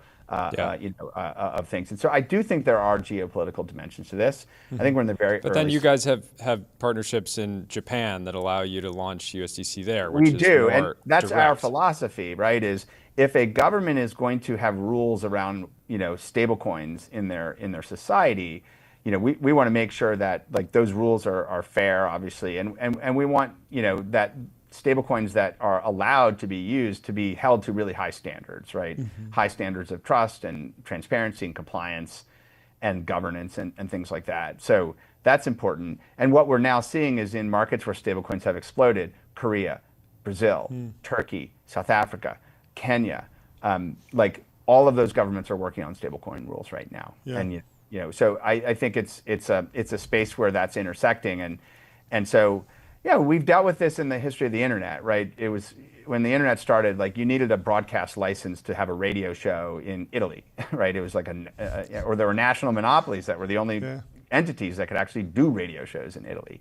Well, now here we are, right? So I think there are these kind of transformations, and society ultimately votes, you know, on what they want to adopt, but it is still a political economic negotiation, and monetary sovereignty is not something that the internet has really faced off against, you know, in a big way. But, you know, people talk about Bitcoin as doing that, like as this non-sovereign store of value. But then when you have kind of exportable digital fiat, then it does become a slightly different issue. Can you talk quickly about the competitive dynamics on a go-forward basis? The IPO was massively successful. It seems like they're at right now, from my point of view, infinite excitement for Circle and USDC. That's obviously going to inspire a lot of different groups, whether it's early stage startups to other institutions to compete. And I can imagine myself why you guys will continue to dominate, but I'd be curious to hear from you. I mean, look, I think the way we think about our business is that we've built a stablecoin network, and it's an internet scale platform and network utility. And we take very much like an internet platform mentality. We want to build open public infrastructure. We want developers to build on it, and developers build applications that integrate it to it, which adds utility, which then expands interoperability. And so you create these really great classic developer flywheel effects. And that's what we've done. And we've done that with liquidity as well. Like it's got to be available, the digital dollars, et cetera. So this is it's a business that has network effects. And those are, I think, strong network effects. And then it's a business that there are these very significant hurdles we've had to work on for 10 years to become licensed, to become regulated, to become supervised, to become trusted, to integrate into these different government regimes and the like. And that's a lot of work, and it's definitely work other people can do. So I have no doubt that given the TAMs that we're talking about, that there are going to be a lot of great, you know, companies. And what I've sort of said is I think this is a winner take most, not a winner take all market. And you sort of see that in the market structure a little bit today. And I expect that market structure to persist. And I think 3 to 5 years from now, within that, you know, that market structure, there's probably a couple players that don't exist yet, but will exist and will be double-digit players, right? So it's just hard to know exactly, you know, who that's going to be. But I think at the end of the day, like we want to build things that are useful for end users, for developers, for businesses, and provide that and keep innovating. We're a product-led company, a technology-led company, so we want to just keep doing that. And as long as we do that, I think we can continue to grow and thrive. Yeah, you guys are in an incredible position. Personally, John bought a car this week, and were the dealer able to accept stables, it would probably be getting delivered today. But instead it'll be Monday, right? So I look forward I've actually to never... paid people internationally with stablecoins years ago. It was a fantastic experience. It was in Argentina. I have one last question. Once you've had stables, you'll never go back, right? It's like, oh wait, I can't believe this. I have one last question, and then we'll let you go. Sorry for going too long, but I want to understand the shape of your business. I'll give you some examples. There's the Silicon Valley muscle. There's the Washington D.C. muscle, and there's the Wall Street muscle. And when I think about the Bitcoin project originally, it was almost entirely technology, no regulation, no financial work. The Grayscale Bitcoin ETF was very little technology, almost all lobbying and regulation and Wall Street financial. Are you a perfect blend of all three? Is there some focus? Has it shifted over time? Are you out of the woods on the DC stuff and now it's just finance from here on out?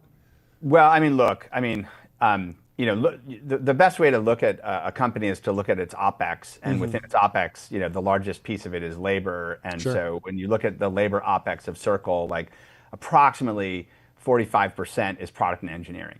Wow. So we are very technology driven, and that is leadership from amazing engineering and product leaders, mostly out of Silicon Valley, mostly based in Silicon Valley. And so that's by far the biggest, because we're operating this infrastructure and platforms and software and the like. And then the second biggest, which is maybe 20%, is what I'll broadly call like our control functions. And so that's like risk, governance, compliance, financial controls, because we're like this digital currency, market infrastructure, right? So the control piece is really, really key. And then you have like, yes, we have a legal policy and regulatory team that is much larger than a tech company. And is expanding, because we're now needing to work with and collaborate with governments other all governments. over the world. So that part doesn't slow down. I think as this scales, like the work that we need to do with governments only increases. The control infrastructure, the product and engineering should kind of chug along. That's kind of I think about the compounding advantage of you can compete with us, just get hire a team that can interact with every government on earth. It's perfectly regulated and perfectly you're welcome. Well, you know what though, I say this, which is like I've done the Yemen's work of like legal bills for like a decade, and so like everyone gets to ride on top of all the legal and regulatory. Yeah, Satoshi had it so easy. Sure, he just but had to write an elegant algorithm. Right? Satoshi had no legal bills. Well, thank you so much for coming on. I'm so excited for you and the team. Yeah, this is classic fantastic. 10-year, 12-year overnight success. Love to see it. Thank you. Have a great rest of your day. We'll talk to you later. Awesome. Cheers, Jeremy. Come Next back up, on soon. We have Anastasios from Lumarina. We're going to get to the bottom of what the best LM I'll let you kick it off. What the best LLM is. Welcome to the stream, Anastasios. How are you doing? Pretty good. How are you? I'm great. Congratulations. You have news. Can you first introduce the company, the news, and everything that's going on in your world? Sure. So Lumarina is an open platform for evaluating AI via human preference. What it is you can go to the website lumarina.ai and you can type in your prompt, and what you'll see is responses from 2 anonymous LLMs. And the LLMs are, some of the best. Gemini from Google and ChatGPT from OpenAI and Claude from Anthropic, and they're sort of randomly sampled from a pool. And not only do you see the responses, but you can also battle them against one another to see which ones sort of win for your vote. And then if you choose, you can vote for the one that won, and then we use that data in order to construct leaderboards. So we have a leaderboard of the performance overall, but also in subcategories like math, coding, instruction following, creative writing, and so on. And we sort of see it as like the people's voice on AI progress, right? Because you can go there, you can express your opinion. A lot of the tasks AI is doing is subjective, and by doing so, you can sort of guide the field. So you raised money recently, is that correct? Yeah, we raised $100 million. Wow! In a round that was thank you so much. It just speaks to the strength of our community. and our duty to continue to improve the product for them. Yeah. Right? So So what the is real the work business starts model? now. Yeah. What is the business model? Because I think people might not be so familiar. There's a lot of benchmarks out there, but you're actually building a huge business around this. Absolutely. The business model is to help, one of the biggest problems that we see with AI-driven software today is people just don't know how to build it reliably. They don't know how to pick the right model to use for them. They don't know how to build like an agentic system with multiple subcomponents in such a way that they're going to be able to ensemble it together into a piece of software that's like reliable and performant. And it's hard even to define what these words mean because a lot of the job of AI is to interact with humans. And so when you're interacting with humans, a lot of the responses that people give are subjective. So how do you make sure that you are using your models in a way that like ends up satisfying your users, ends up making your product better and better? Yeah. We're hoping to be able to address that problem because we have such a big community, millions of people coming to the site and giving their preferences, and we have a whole competition landscape of all the different models against each other on all sorts of diverse tasks, not just in tech, but also in medicine and real estate and school and so on. So talk to me about the death of traditional benchmarking and the rise of big model smell. Have you been able to quantify the unquantifiable yet? Sure. So I wouldn't really describe it as the death of traditional benchmarking. I would just say that benchmarking is entering a new age where there are different types of benchmarks that are needed. So what does a traditional benchmark do? Just zooming out. What you do is you say, hey, here's like a particular vertical that I want to evaluate. Let's say I want to evaluate image classification. Well, then I'm going to collect a bunch of images. I'm going to classify them. And then I'm going to basically give models a test. I'm going to grade them based on how well they do on like a held out set of classified images. So what is the problem with this in the current day and age? Well, these days, the way people are using AI is like so broad that you could never like annotate all of it with data sets. Like you could collect a data set, it's going to evaluate that thing, but not everything. And you could collect 20 and that's going to evaluate 20 things, but really there's like a million different things that you should be evaluating. And arguably even every individual has their own point of view on like, all these subjective tasks. And so that's why things like Lumarina come in as sort of a different orthogonal signal. Yeah, maybe it's still useful to say, how well is my model doing on image classification or multiple choice question answering? But maybe I also want to know whether people like this model, why they like this model, whether they're using it in the ways that I intend it to be used, which parts of the space is it good and bad? And our perspective is those are the questions that we can answer by gathering a massive data set of human preferences and then going backward, basically inverting the problem and saying, let's mine that data for all the analytics that we can get so that we can tell you which model is best for you and for your use case. And that's where I think the power is in this sort of new age of benchmarks. What about humor?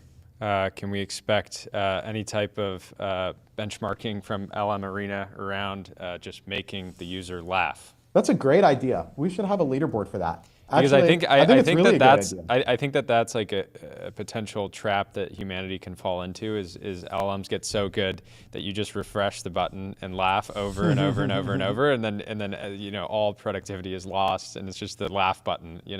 Hey, if you're making people happy, making people laugh, that's not a bad thing. Yeah. Sometimes I also scroll YouTube, like looking at my favorite comedians, and I think they provide me value. Totally. Yeah, I have a post here. I want your reaction too. I said, now that AI can beat every intelligence test, we need new evals for the other human traits. Specifically, I'd like to quantify courage, fortitude, gallantry, mirth, equanimity, yearning, stout-heartedness, gravitas, panache. This would help me pick what LLM to use. How close are we to being able to quantify courage in an LLM? I love that so much. We need your vision. Yeah, I don't know how close we are to courage. Maybe we need to up the stakes. We need to have them compete in a real arena where they have some risk. We have some chips on the table, Yeah. Our intern said you could probably do this using control vectors, and I said I don't want to put the courage mask over the Shoggoth. I want to understand the base level of courageousness for the Shoggoth as a whole. Is that still a control? So we went back and forth on that. We're getting biblical here. I love it. Yeah, it's great. Where are you guys going to be? You obviously raised $100 million. Yep. Where are you going to be investing? What are kind of some things coming down the pipeline that you're excited about? Well, the majority of our effort these days is going towards taking the platform that we already have and making it a lot better for our community. Basically inviting more people in because as you can imagine, how does our platform work? Like people come to the platform at this point millions, but we're hoping tens of millions or more of people will come to the platform and vote for the ads that they like best. And then we take those votes and turn them into a number, right? So what's the most important ingredient here is getting people into the platform and loving the platform to play with all these different AIs and like ranking them and toying with them and so on and so forth. And we want to build great product features for them so that they continue to love it and come. So just investing in Lumarina.ai, that's like where we're really targeting a lot of our energy. We have Dylan Patel coming on next. He recently dropped the AI Mandate of Heaven tier list. He's got OpenAI up at the top, followed by Anthropic, DeepSeek, Google, xAI down at B tier. Meta and Apple are struggling a little bit lower down in D tier and L tier. Does that track with you? What have you been most excited about in the recent developments out of the foundation model labs? What do you think is like underrated right now in amongst the various foundation models? Well, I think in general, the thing that excites me most is that there's a lot of competition these days. And there's also a lot of new modalities that are coming out. So like, all the time we're seeing that the models are improving, and the pace is not slowing down. These things are getting way, way better. And there's a lot of the most brilliant people in the world that are just here, like in the crucible, developing like the best AI models. And then we're going beyond text, right? It's going from text to people are now doing audio and people are doing video. And I don't know, there was a big video model release, last week with VO3. That was huge. Yeah. And are you already doing tests against the different video models? Because right now, I mean, I put the same prompt into Sora and VO3, and it wasn't even close at this point. Obviously, the next iteration will be maybe more competitive, but it feels like we're kind of too early to do those types of evaluations where people would just immediately identify a VO3 video. But then there are some other labs out there like Runway that are doing cool stuff in video, and maybe it's harder to tell than people think. So we have a sort of initial cut of a video arena that we're going to continue improving. That was built by some awesome graduate students at Berkeley. Cool. So we have that, and we're gonna continue building it. But I think one benefit of some of these strategies, like arenas, is that they can actually provide kind of a touchstone for the field to come together and say, hey, here's what we're going to try to improve. Let's go. And then maybe it would motivate some labs to actually continue to like build better and better video models because they want to be winning the game. What has been your take on the llama journey? There was some accusations of like benchmark hacking. A lot of people have been saying, well, it's like never bet against Zuck. He has a capital cannon and a huge incentive to stay in the game, and so we could be seeing some exciting things out of Meta in the coming weeks or even coming months. I mean, all this stuff moves so fast. The leaderboards are constantly shifting. What's your reaction been there? So I would just say that we should all be gunning for Meta. We should all be rooting for them because they're releasing open models. Yeah. And so I think open models are really great for the ecosystem. So I think I and everyone else should want them to succeed. Now, there was a little bit of weirdness in the last release. I think it's okay.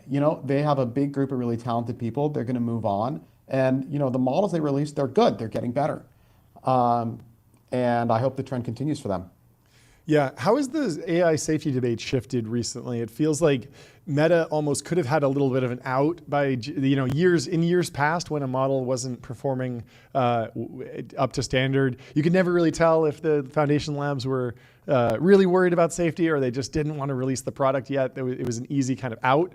We didn't see them take that this time. We didn't see them say, "Hey, we're delaying because of safety concerns." Has that kind of melted away from the discourse in your community, or do you think that there's a world where what you're building could be used to evaluate safety? Because there's so many different dimensions of safety now. I completely agree, and we definitely want to make safety a priority in evaluations. We have a red team arena now that has been out for a little while, and it's still a bit of a prototype, but we're going to keep working on it.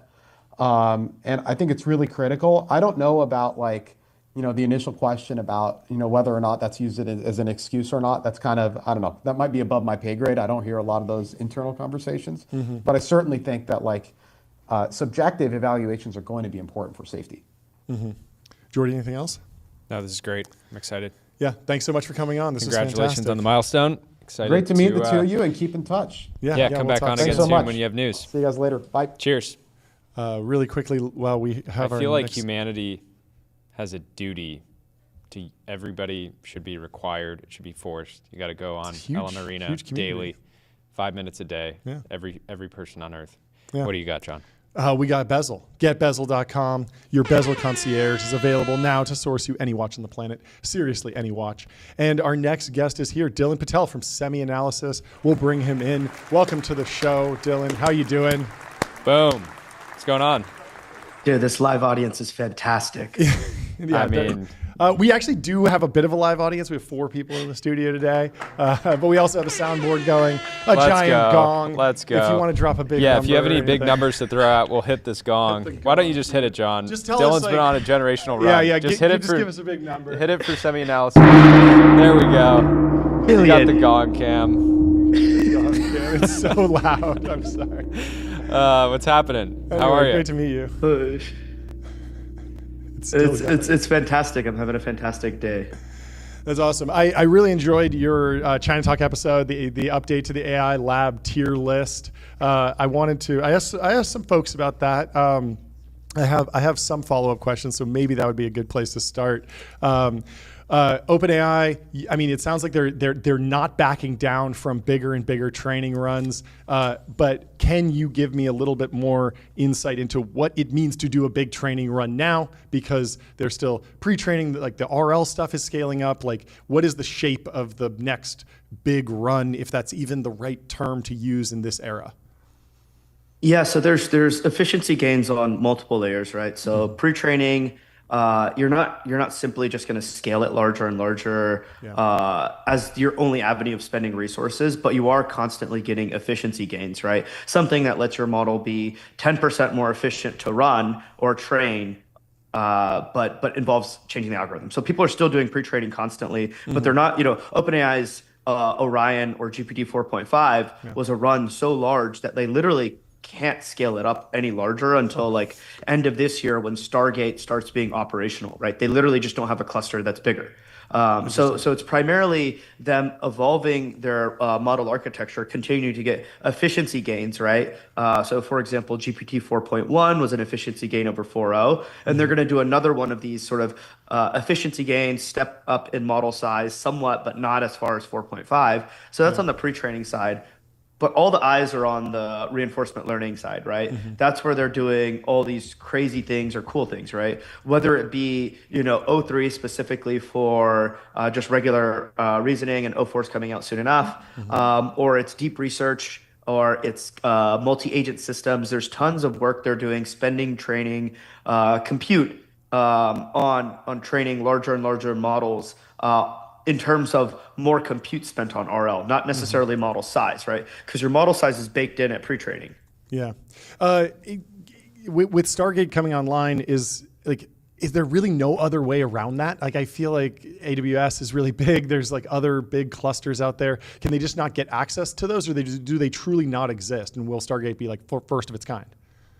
I think it's funny that my little autistic obsession became the most political thing in the world, right? And so you have obviously US, China, now Middle East, there's all these geopolitics here. But of course, the politics are between the companies too, right? Yeah, so there's the whole OpenAI Microsoft breakup, right? Yeah. There's a reason Stargate is not in Wisconsin, right? Microsoft had a huge data center they're building in Wisconsin. That's where it was gonna be. But now Stargate is in Texas, and it's not being done by Microsoft because OpenAI and Microsoft had all these politics, right? Yeah. A lot of which were really well reported, but a lot of which have been sort of silent. But and it's okay, well, is Amazon going to give OpenAI compute? Absolutely not, right? Is Google going to give OpenAI compute? No way, right? Yeah. It's like there's companies getting bought by OpenAI. The deal hasn't even closed, and they're cutting off access, right? Sort of with the whole windsurf thing. So it's like these things are so political. And little nerdy autistic boys don't know what to do with politics. Yeah. How much of that dynamic is driven by just like true AGI pilling at the top level of the hyperscalers versus just this is potentially a multi-trillion-dollar, this is potentially multi-trillion-dollar outcome, and like we need to have a player, we need to cut off a competitor. Is there a dynamic there? I mean, I don't think those things are mutually exclusive, right? Sure. Like whether you're like truly AGI pilled, like OpenAI Anthropic type people where, you want it for the benefit of humanity, or you're like Andy Jassy or like Satya Nadella or whoever it is, right? You're whoever you are at the hyperscalers. At the end of the day, it's profit is AGI, right? If you have AGI, you hope you could profit off of it, right? The people at the labs would be like, well, I don't know if AGI would let us profit off of it. But in the meantime, as we're building towards AGI, that is a $1 trillion, $10 trillion, multi-trillion-dollar thing that you have under your control. Yeah. Do you think we'll be able to tax the profits of AGI even if we can't reap them? Because I was looking at the Trump-Elon breakup and I was wondering, what does this say about their AGI timelines? Because if you really... AGI-pilled lion does not concern himself with deficit spending. Yeah, if you believe AGI 2027 or AI 2027, the budget deficit doesn't matter, right? Like we're going to be printing 20% GDP growth. We'll be able to pay back trillions of interest in just a couple of years. So I think it's quite funny. This OpenAI, this Elon and Trump sort of drama. Yeah. Who's like sitting there like yes. I know who. Sam Altman is Sam, like yes, let's go, because he's like for a long time Elon was like, I'm not gonna allow OpenAI to become a nonprofit or become a for-profit, right? Yep. And he's suing them, right? And part of his I'm sure part of his calculus for going all in on Trump and saying he loves him more than a man can love any other man 4 months ago was him thinking he could convince Trump and the IRS to not let them convert, right? Now it's very obvious what's the impediment, they're going to be able to convert. Well, to at the same time, Trump was always a Stargate guy. He's a big Stargate guy. He announced the project. Stargate. Right? Is that just because Trump is a big number guy, right? Big number guy. You get the 100 billion, and he's like, hell yes, hell yeah. Just because this is what it's about, right? Yeah. Wait, before we move on from the OpenAI, the next big run, how real is the narrative of they're going to pull ideas from DeepSeek? I think it was FP8 was one of the innovations. There were a bunch of other innovations. Some of those were specific to the restrictions of chips, but it felt like some of them might be generalizable to just more efficient training runs. Are there real learnings for the American labs that aren't GPU poor or GPU restricted from DeepSeek? So I think there's certain things that DeepSeek did that the rest of the industry had already done in terms of the OpenAIs, right? FP8 training was one of them, right? OpenAI has been doing FP8 training since at least 2023, perhaps earlier, right? Now, on the flip side, there are certain things that DeepSeek did that were a bit beyond what the labs had done, right? And so one of those things is how sparse a model is, right? You have a mixture of experts model. You have so many experts in the model, but you don't activate all of them for every forward pass of the user, right? And so GPT-4 was 16 experts, 2 of them active, right? So that's a 1-to-8 ratio. GPT-4o ended up being a 1-to-32 ratio, but DeepSeek actually went even further. They were 1-to-64. I wouldn't say that that's something that the labs weren't planning to do, but definitely DeepSeek did leapfrog a little bit, right? Went a little bit further as far as publicly available models. And I know Google's models aren't as sparse as OpenAI's, right? And so everyone is headed that direction, but DeepSeek definitely went a little bit further. So I think it's I think some of the more interesting stuff that DeepSeek did was around sort of making it open what the reinforcement learning verifiable reward paradigm is, making it open how to do really efficient inference systems, right? These are the sort of things that I think DeepSeek did that a lot of people can learn from. And also there are special attention mechanisms. There's some interesting work there. Even as far back as mid last year, when DeepSeek released a paper, everyone was like, wow, this DeepSeek company has really good research, right? So I think there's things people can learn, but also there's a lot that the labs had already done. They just weren't maybe they didn't go as far, or they did it, but it wasn't they were passing on all the cost savings to the user, right? Because they like to have margins. Yeah. How much of the DeepSeek narrative around it happened because China banned high frequency trading is real? And should we ban high frequency trading in America if we want to pull AGI timelines forward? This is great. I think like some of the most cracked people I know at Anthropic and OpenAI are ex like quants, right? Yes. Like Anthropic's best performance engineer who like writes all of the improves the performance of their, whether it's Trainium or TPU or GPUs. Yep. He's from Jane Street, right? Yep. And it's like they're missionaries. They're still mercenaries over in the high frequency trading bucket. With a few laws, we could move those mercenaries over. I'm not saying we should do it. I'm just saying I want to know your take. You there? I think that the with the mercenaries, right? It's like, well, the labs can just pay more money, right? Sure. And they do, right? And sure. So they're luring over the people they want with these crazy salaries. Mm-hmm. I think we're kind of going back and forth on the. Can you hear us? Okay. We good? I can hear you. Okay, perfect. Let's let's move on to Google. What was your reaction to the Google I/O news? And I mean, you put them in A tier. They have this incredible VO3 model. How much of that is due to the cornered resource of YouTube? Is that a durable advantage? We kind of saw the open web get scraped by every single LLM foundation model company. We saw all the code in GitHub kind of get exfiltrated one way or another. Is that something that is going to be a sustainable advantage for them, at least in video generation? So to some extent, it's like everyone trains on YouTube, right? Mm-hmm. Like every company takes YouTube and makes it into transcripts, trains on it, or even takes the videos and trains on it, right? Every video model company is ripping stuff from YouTube. Mm-hmm. This is like very well understood and known, but there's limitations on how much you can steal from YouTube, right? Right. I think my favorite sort of clip of all time, one of my favorite clips of all time, is like when someone's like, "Hey, Mira, did OpenAI train on YouTube?" And she's just like.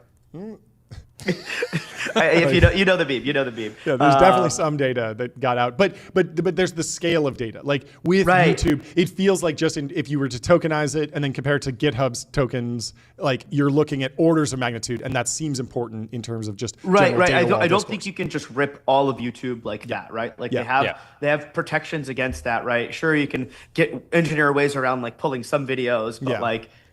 YouTube gets 500 hours of video uploaded every minute? It's like every second or something. It's insane. Yeah. And I mean, just the storage costs alone, like you would be able to see the storage center for the copied YouTube like from space. Well, speaking of scraping, I'm curious. So Reddit and Anthropic are in a lawsuit right now around Anthropic scraping Reddit.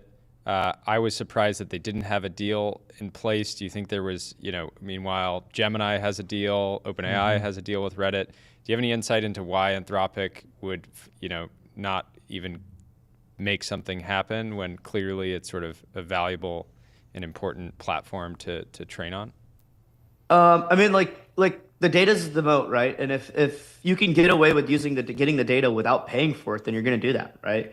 Mm-hmm. And I think I don't know about the legalese, but isn't OpenAI's deal with Reddit like $100 million a year or something insane?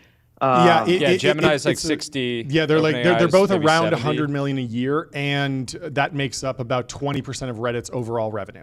But of course, that revenue is super high margin. 70 million a year. Yeah, from both. Google is 60. Yeah. Okay. Right. So like if that's the case, like what does that like lend you, right? Like $70 million a year is a ton of either, it's like 70 researchers, right? Mm-hmm. Or it's like thousands of GPUs, right? So it's like, which would you rather, like YOLO and just not pay for the data? Yeah. And now like Anthropic can probably just like, fight it out in court for a couple years before they finally pay Reddit, right? And it's and then are they going to have to pay as much as Google and OpenAI? Well, that would seem unfair, right? So like they're kind of going to get away with like having not spent the money. So maybe that's a good sort of view.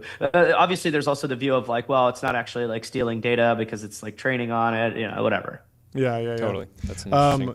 On XAI, you put them in B tier. There's a world where Elon being on the outs with Trump draws more scrutiny to some of his companies like Tesla and SpaceX.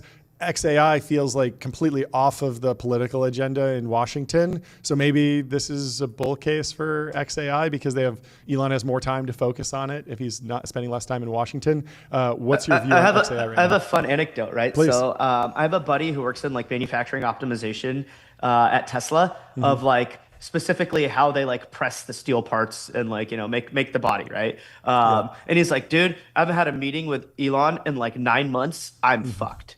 Right? Like, I just like, what am I going to do? Like, he's going to come in. So the thing is like, Elon's amazing because he comes in and he's like, why are you doing it this way? Yeah. Why? Do it this way. Yeah. And then you have to like either do it that way or come up with a really freaking good reason why not. And he's just such a first principles thinker. Yeah. But now, but for like 9 months, it was like, well, I'm going to continue to drive down the path that I think is best. Yeah, ideally you want that like, rapid iteration, right? It's like you want him to come and just like get angry at you every day instead of once every 9 months. It's actually better. I mean, like it depends, right? Like maybe it's not every day, maybe it's not every week, but like there is a level of like. He comes in, he resets all your priors, and you like reset your roadmap, kind of. Yeah. And like the flip side is like, for the employees, it's like, well, I might now have to go back to working like 100 hours a week, whereas like when he was gone, I could work like 40 to 60, right? And it was great. So I know Tesla definitely had a lot of neglect. I know Neuralink had a little bit. XAI. Some, but XAI still had like quite a bit of interaction from Elon, but obviously that's just going to grow more. And so I think it's probably a good thing that these companies have Elon coming back and devoting all his time and effort. The flip side is that like XAI does have like a government like facing like sales, as does Anthropic, as does OpenAI, and now is it like XAI is going to lose out on those sort of government sales? But at the end of the day, government sales are like pretty small relative to private industry. Where do you expect most of XAI's revenue to come from a year from today? That's a great question.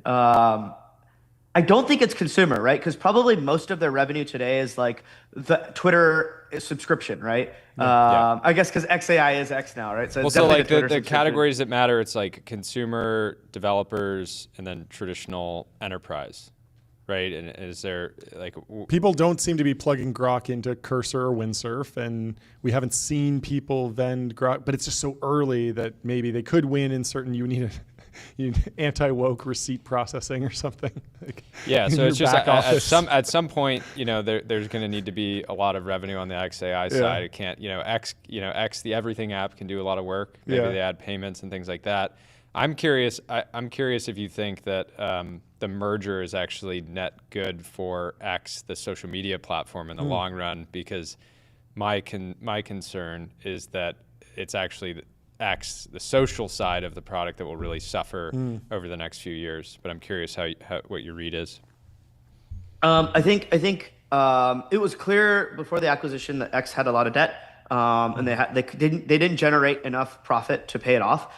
So their EBIT was like bad, or not EBIT, sorry, just their earnings period. Obviously, before interest and taxes, it was fine, but they just had so much interest payments, and so that's why I think XAI acquired it. It is beneficial, right? XAI does get access to a data source that no one else has, and like the fastest data source out there, right? X is way faster than any other data source out there. So I think that's hugely beneficial. But as we think about like what is the highest value ways of organizing the world's information and acting upon them, and it's like today everyone's sort of highest revenue thing is code, right? Cursor just hit 500 million ARR, right? And all these other Windsurf just got bought for this crazy amount of money, right? Like Anthropic is growing revenue. Even Copilot at GitHub at Microsoft and GitHub apparently is doing 500 million a year in run rate. Yeah, but like code is like where all the money's being made today. And the question is like, I think all of the labs sort of like at least OpenAI, Anthropic, especially Anthropic, believe that like code agents, software agents is where the most money and most progress is going to be made over the next 6 months. I think XAI also believes this to a large extent, but they also believe some other things, right? But I think automating businesses and helping them become more efficient is going to be where most of the money is made, not consumer. So yeah, I mean, I guess I can maybe guess your answer, but do you think Anthropic needs a dance partner or any dance partners? Because you could see them going out and getting Pinterest or Snapchat. I don't know if that would be valuable, but they're kind of the one LLM that doesn't have a huge consumer front door to their product. And maybe that doesn't matter on the revenue side, but maybe it matters on the data side.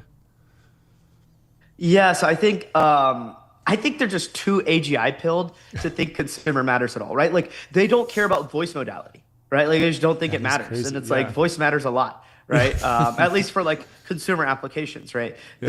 They don't care about like image generation, right? Yeah, so it's like, right. do they need a dance partner? There's a really good Mexican song called Ella Baila Solo. And so like, I don't know if you know it, but it's like got a freaking trumpet and everything. It's such a good song. And it's like, no, they're gonna dance alone. They're going to dance alone. Are staying in the Elon-verse, are you worried that cheap robotic arms will take the jobs of humanoid robots? So I think like colloquially, like everyone just talks a lot about humanoids, humanoid robotics, but it's like most of the applications that I think are automatable in the next 2-3 years do not require legs. Right? Like if I go to a warehouse, if I go to a data center, if I go to a factory, the floor is a flat slab of concrete. Yep. Right? I do not need to spend all this weight and energy and power on legs when I could just throw wheels on it, dude. Yep. Like, come on. And so like that's like one side of it. And the other side is like human manipulation.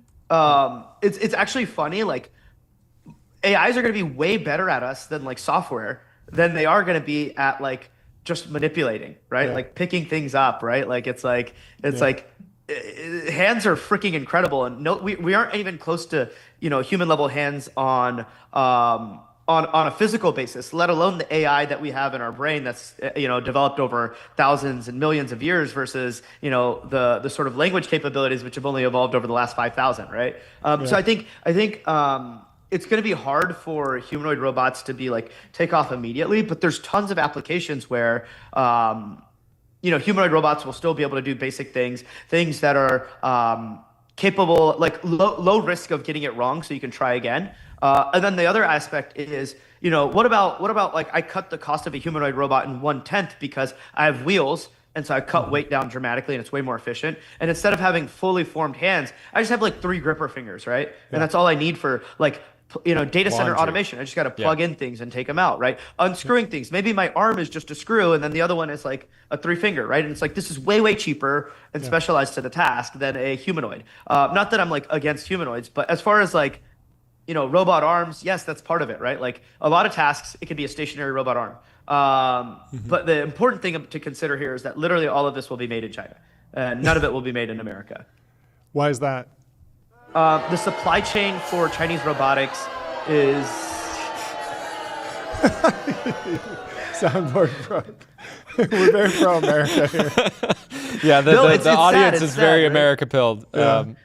It's sad, but it's like, the supply chain here is like China makes more robots. If you go back 5 years ago, China made as many robots as roughly Germany, South Korea, Japan, and the US, right? Now China makes more robots than all of them combined, right? And the cost that they do that at is way lower. And like, well, the Japanese companies argued that the Chinese robots are shit.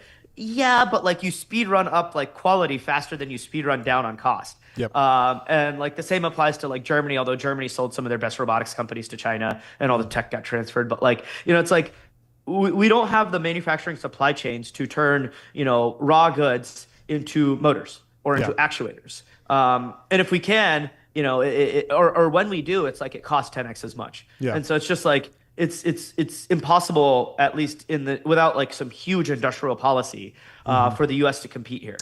So, I mean, it seems like there's almost an analogy there to the semiconductor industry where China has been lagging there for decades, but has done a lot to at least catch up to the lagging edge.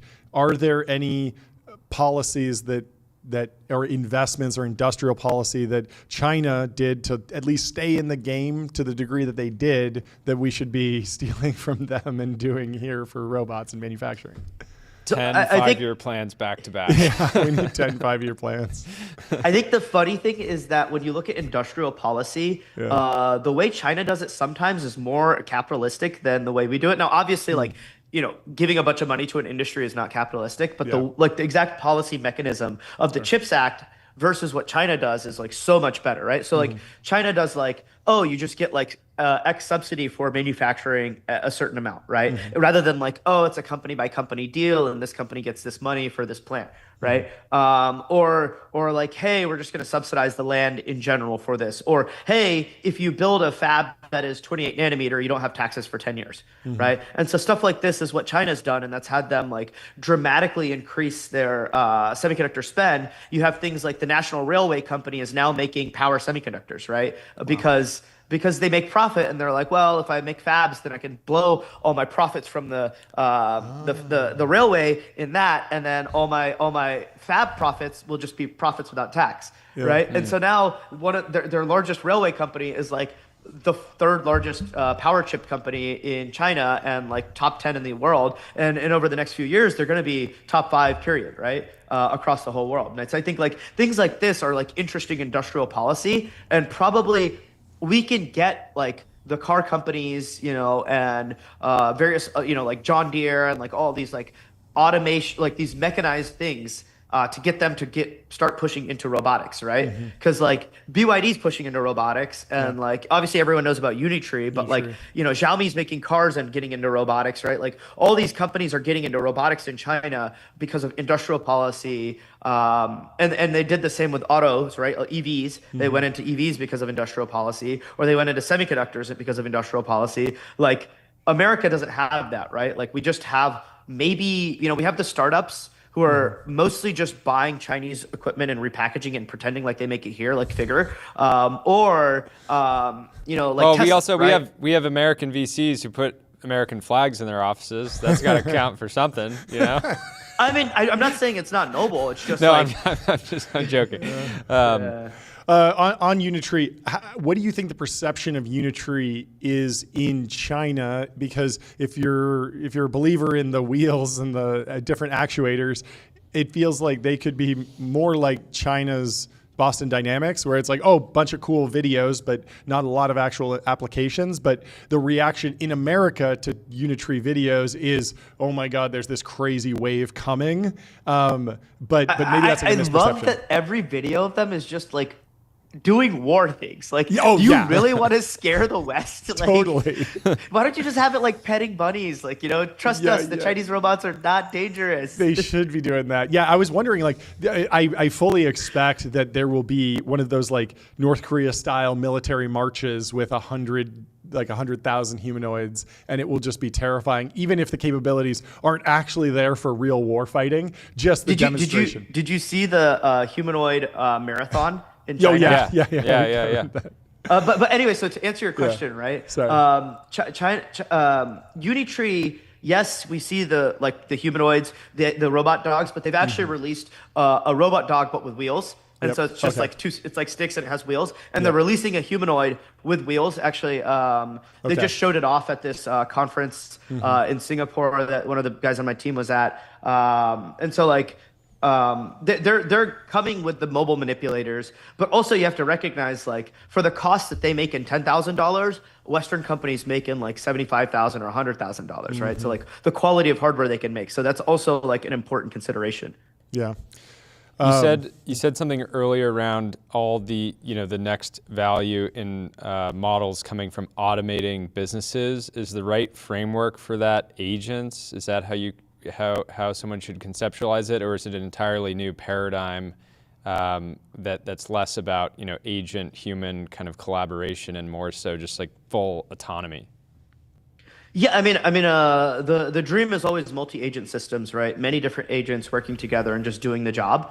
And then, but today, the time horizon for human model interaction has been growing rapidly, right? Initially, it was like seconds, right? It's getting to minutes, or if you use deep research, like 30 plus minutes, right? Yeah. And this is going to start extending to many places like code. If you use Claude Code, the time interaction is like minutes, not seconds.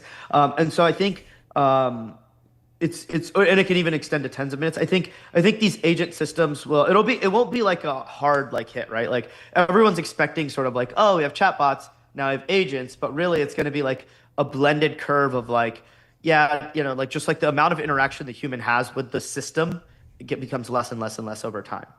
That's a good framework. Sorry to move back to China, but Alibaba, Quen, I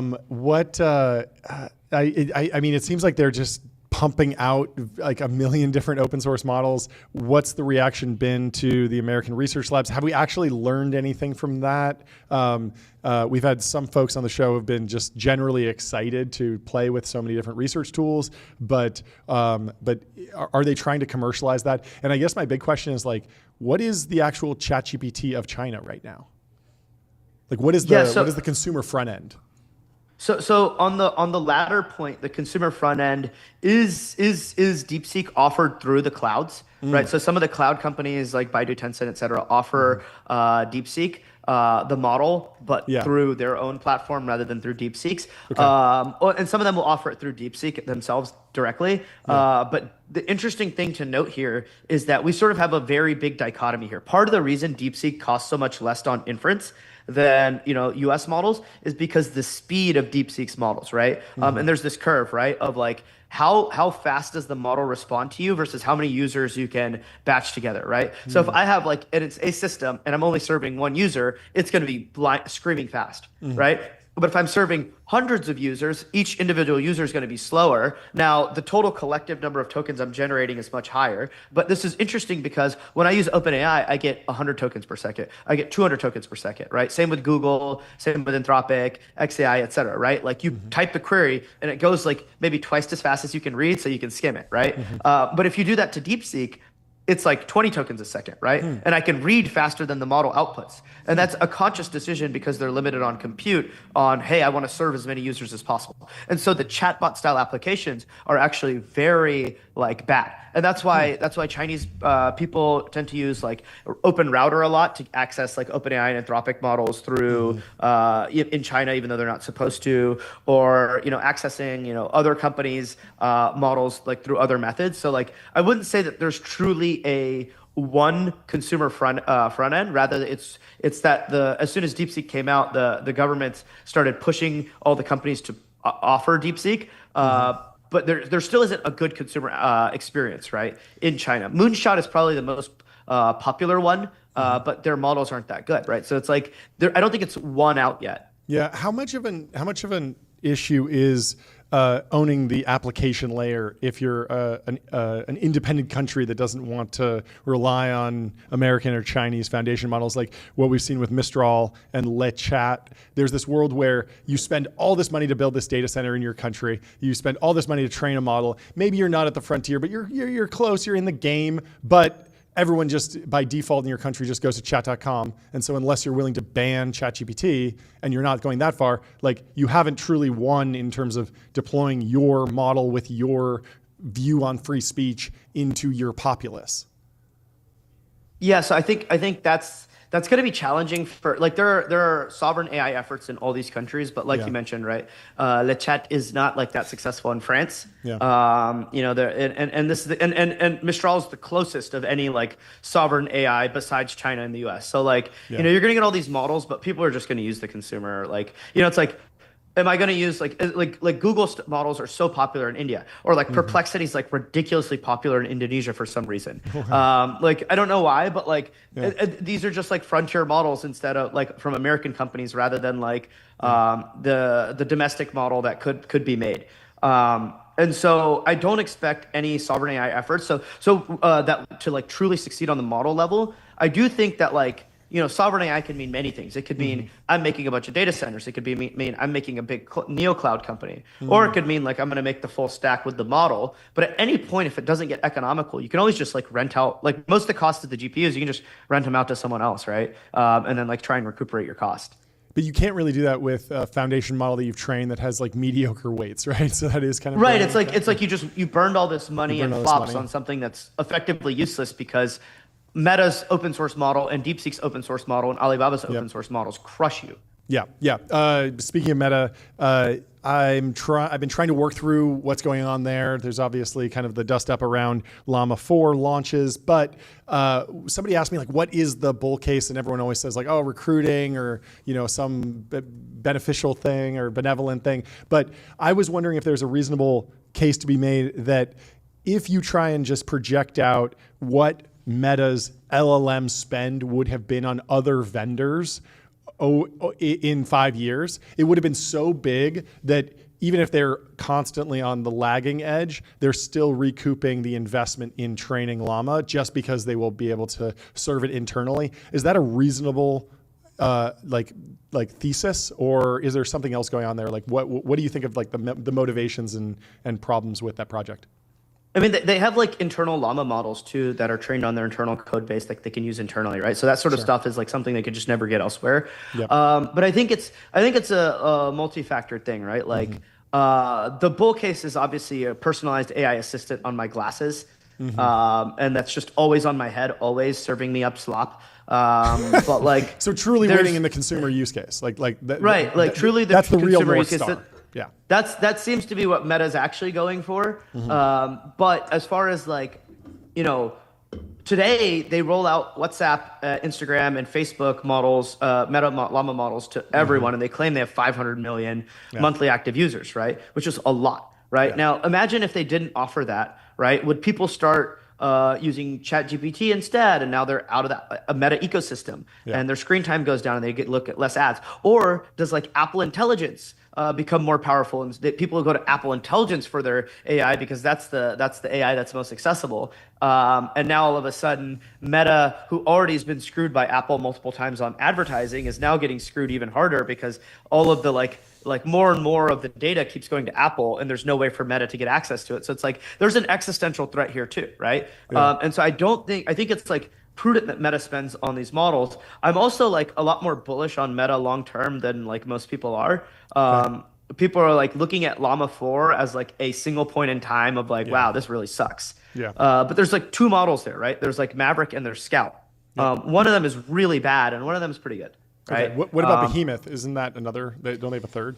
Rough name. Yeah, but they didn't release it. Rough name. Oh, they didn't release it. Yeah. It is a weird name because it's like very demonic, and it's like you're unleashing this demon. But well, the funny thing is the architecture is super similar to GPT-4. Oh, really? So like, yeah, it's like extremely similar. It was just like a very funny naming scheme because like the Behemoth is like the untamable beast, and like they couldn't tame it to get it out the door, and so like the name really mimics like what happened with that project. But so yeah, I mean, what are they gated by scale? Or they're I mean, the CapEx spend seems to be growing, but similarly to all the other hyperscalers, is there anything that's unique about Meta over the next couple of years that could kind of give them a compounding advantage there and allow them to kind of come from behind? I do think they are still spending less on Gen AI than other hyperscalers. Note that like 60-70% of their GPU spend is on recommendation systems and like standard business. And like nowadays that means like creating Gen AI ads, and those have more click-through rate. Like that's the holy grail for the next 6 months for them.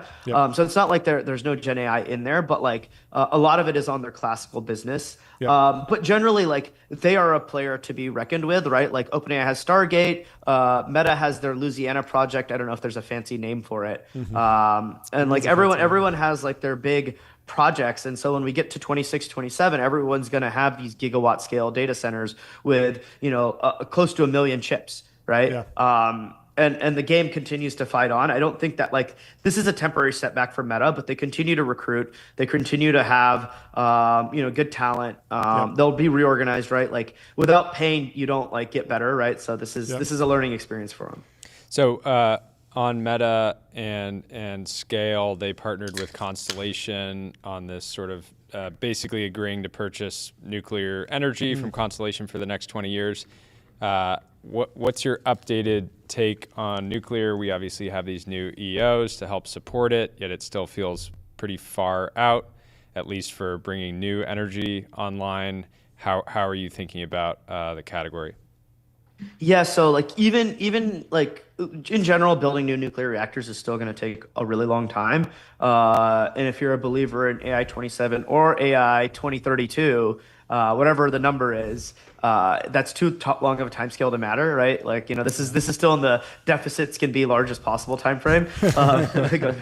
I think with regards to like nuclear, that's the case for standard, Gen 4 reactors. But when it comes to like SMRs, they didn't ease the most important regulation, right? Which is that like the concrete containment zone, this containment zone for the SMRs still has to be like monumentally big, right? Even though it's like a much smaller, much safer thing. And so they didn't ease that regulation. So I'm not that bullish on SMRs yet either. And basically like, yes, you can sign these deals for nuclear power, but that's nuclear power that was already being used by residential. Yeah. And now those residential or like industrial, whatever it was, just turns to gas. Or on the flip side, right? If you look in like Louisiana, Meta's data center uses gas, right? Or if you look at Stargate, it uses gas. Or if you look at Memphis, Tennessee, XAI, it uses gas, right? Like, you look at Amazon's Indiana facility, Project Rainier, it uses gas, right? Yeah. Like everyone just uses gas, and like that's ESG commitments that the hyperscalers made in kind of the prior era, like informing any of like, are they acting as like handcuffs or shackles or like leg weights going into this next energy build out? So the funny thing is, some of them have backed off a little bit, like Meta and Microsoft have backed off some. But the other thing you can do is just like pretend like you're still green. Sure. And so what you do is you do this thing called a PPA, right? Which is a power purchasing agreement. So you can set up like solar panels like 100 miles away, and they'll generate power only during the day, but that power generated during the day is enough to cover the entire night of the data center as well. But the actual electrons being consumed are not from the solar panels, right? The solar panels are just selling it to the grid, but you purchased it and sold it to the grid. Whereas the power that you're buying from the grid is like coming from a gas plant, and the actual electrons you're consuming are from there. So then you're pretending to be green because you have this solar PPA backing it up, or you have this wind PPA backing it up. But in terms of actual electrons being consumed and new plants being built, it's gas. Yeah. Let's talk about so I think this has their regulatory ESG stuff is like malleable enough that this is allowed. They're working through it. Let's talk about some of the other sci-fi concepts for energy generation. People are starting to talk about data centers in space. People are talking about data centers in the middle of the ocean with tidal energy. Basically go where the energy is basically free, or you get something for free. Maybe you get cooling for free or land for free. Is any of that relevant to what you've been focused on? So Microsoft's tried putting a data center in the water before for cooling, right? Yeah. And that didn't work. And it's the same reason why space data centers won't work anytime soon. Okay. And as far as tidal energy is like interesting. I think it could work, but like, it's a bit of ways. The main thing on why data centers don't work, whether you're sticking them underwater or you're sticking them on a barge in the middle of the ocean or you're sticking them in space, is that GPUs are really, really unreliable, right? So we've done a bunch of like testing of GPUs. We reviewed 40 different clouds, up to thousands of GPUs, in fact, in some cases, but hundreds usually, and many times. It was called Cluster Max, right? Where we tested like 40 different clouds, including like Amazon, Google, et cetera. Everyone's GPUs are unreliable because they're inherently unreliable. And what happens when a GPU is unreliable? Sometimes it's as simple as, turn off the server, turn it back on, right? Sometimes it's unplug an optical fiber, a transceiver, and plug it back in, right? Sometimes it's like, take the GPU out of the socket, put it back in. This is like the vast majority of fixes. I don't know why you need to do this, but like that's how tech works, right? You unplug it, you plug it back in, and like you need people to do that, right? Yes, robots could potentially do it, but we're not there yet. The space of a data center, like the physical size of it, isn't that large, really. And like they're big in an individual basis, but like they're not even covering like a basis point of American land, even in like a decade, right? It's like they're very small. So like GPUs are really unreliable, which we've sort of proven with like Cluster Max. And then the other aspect of space data centers that's really dumb is like, how does heat get removed, right? Heat gets removed because like you have atoms contact the heat. They, whatever's hot, they take the heat away and they're more excited as they leave, right? You're taking cold stuff, you're making it hotter, and you're sending it away, whether it's water or air, right? But at the end of the day, you're radiating that heat out of an evaporation tower or chillers or whatever into the general air around you on land.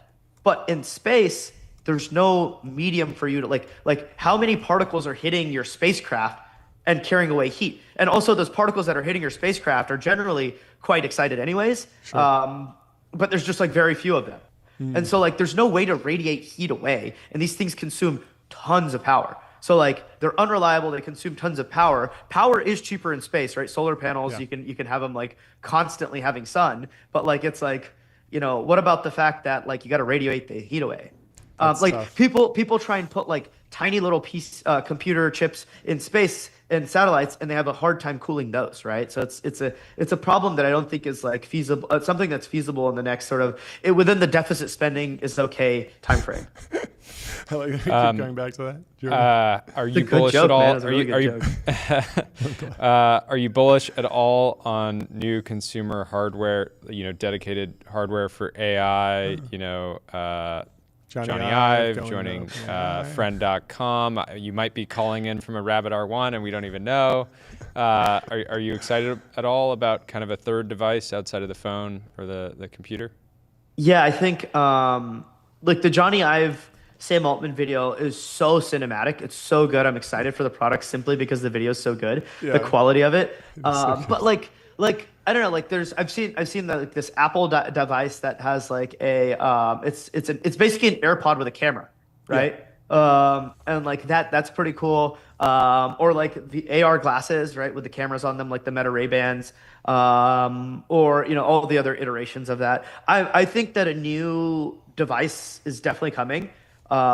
With how good AI is getting, it means that the form of human-computer interface can change.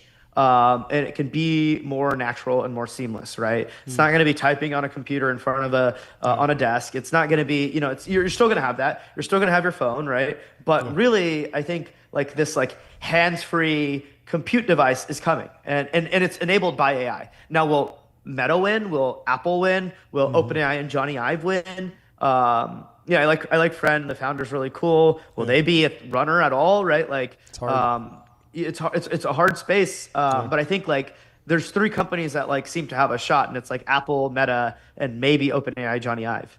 Yeah, and Avi, of course. Yeah, and Avi coming from behind. The domain is just, we got to give it up for the domain. The domain is so good. Friend.com. You got to appreciate it. He spent a fortune. It's worth every penny. On Apple, you put them in L tier. If Warren Buffett can learn to love Apple at age 75, can we AGI pill Tim Cook at age 65 or however old he is? Is it possible? What needs to change for Apple to become dominant? They have so many advantages. They have tons of line time at TSMC. They're dominant in humor. It's the AI that's made me laugh more than any other That's model. True. The text summaries that go crazily wrong and hallucinate weird things, very entertaining product. Seriously underrated as a consumer product. But what's your experience? Break down what's happening at Apple, what changes you predict, what changes you would recommend. So I think they're clearly not, you know, that AGI pilled. They haven't spent a ton on data centers and things like that. Now they do have like hundreds of megawatts going online in the next 2 years versus like the hyperscalers have gigawatts, right? Yeah. So it's like, you know, it's like, okay, they're still an order of magnitude off in like how much they, you know, want to foom. And then like the flip side is that Apple has started building an accelerator that hired some of the best people from Google. They already had a good chip team anyways because their chips for their phones and their Macs were good. Yeah. But it's like getting the talent they didn't have. They're partnering with certain companies, and they hired some of the best people from Google, you know, including their like head of rack design, right? Like rack architecture. So it's Apple's definitely keeping far enough behind that at any point they could leap into action. But the challenge is always going to be like, how are you going to get people to join this company? And so this is sort of like my bull case for like, or not my bull case, but like a possible scenario for like thinking machines is that they just get acquired by Apple, right? Yep, like, because at some point Apple will realize, oh God, we need talent. And it's like, there's no talent out there for us to hire. When we try and hire, they're like, no, screw this. I mean, and Tim barely makes 70. He doesn't even make 75 million. He makes 74.6 million, which is like a junior OpenAI researcher if they joined 2 years ago. So it's like, how can they compete? Dude, that's OpenAI's janitor, bro. Yeah, exactly. Is Lisa Su cooking? She acquired Bream earlier this week. Can you break down that acquisition? Was it exciting to you? What's going on over there? Yeah, so they actually acquired two companies. Okay. This week they acquired Bream, which is more like LLVM compiler people. I think it's more of like an acqui-hire. It's like 10 people or something like that. I think it's not that crazy, but it's more commitment that they care about acquiring software talent. Yeah. And what's funny is when they acquire a company, the people at that company are getting paid a fair salary, right? Like a very good salary. Yeah. Whereas like sometimes their hiring process, they don't pay people enough, which is why they don't always get the best talent. Sure. Which is something that we've sort of mentioned. But yeah. So Brium's like an ML compiler and things like that. And then Untether is another one, which was like making an AI chip. And they acqui-hired them as well, mostly for the staff on the hardware side, I imagine, because they just need to move faster to be able to release chips as fast as NVIDIA's, because NVIDIA is just like clockwork spinning out new chips. They're trying to go to that yearly cadence and such, right? So I think Lisa Su is waking up to how important this opportunity is, and that she needs to spend a lot more. But note, they're still spending a ton of money on buybacks. When they could be spending, I mean, so is NVIDIA, but like NVIDIA is also making like, Tons. godly amounts of money. AMD's making good money, and then they could turn around and reinvest that, but they're not reinvesting as much as they should. I think, these are good acqui-hires, both Untether and Brium, which are like both acqui-hires. They also bought like Nod AI, right, a while ago. Nod AI is where AMD's sort of like god of GPU AI software is. Anush, he came from there. Like he's the king. And that acquisition was really good because they have really good software talent that they were able to pick up. It's just, we need them to move faster if we want to take them super seriously. But the right direction. What was your read on the NVIDIA earnings and kind of the lack of guidance around the training to inference switchover? Do you have a better idea of what's going on? It seemed like they had quoted a 40% number earlier. They didn't include a new number, but this seems like an important narrative, or maybe it's not, around the actual workload shift. And then I want to know if that's like relevant to AMD at all. Is there an opportunity there? Yeah, so I think that NVIDIA is going to have a hard time knowing. Oh, really? How much compute is going to inference versus training? It's actually just like hard for them to know. Sure. Right? They don't get to know what workload their customer's running. They can guess. They have the most data to guess, but like they can guess. Would people not want to tell NVIDIA? I feel like if you're buying, 100 million H200s, you might just be like, yeah, sure, I'll tell you what I'm doing with them right now. Like, no problem. I'll fill out your survey.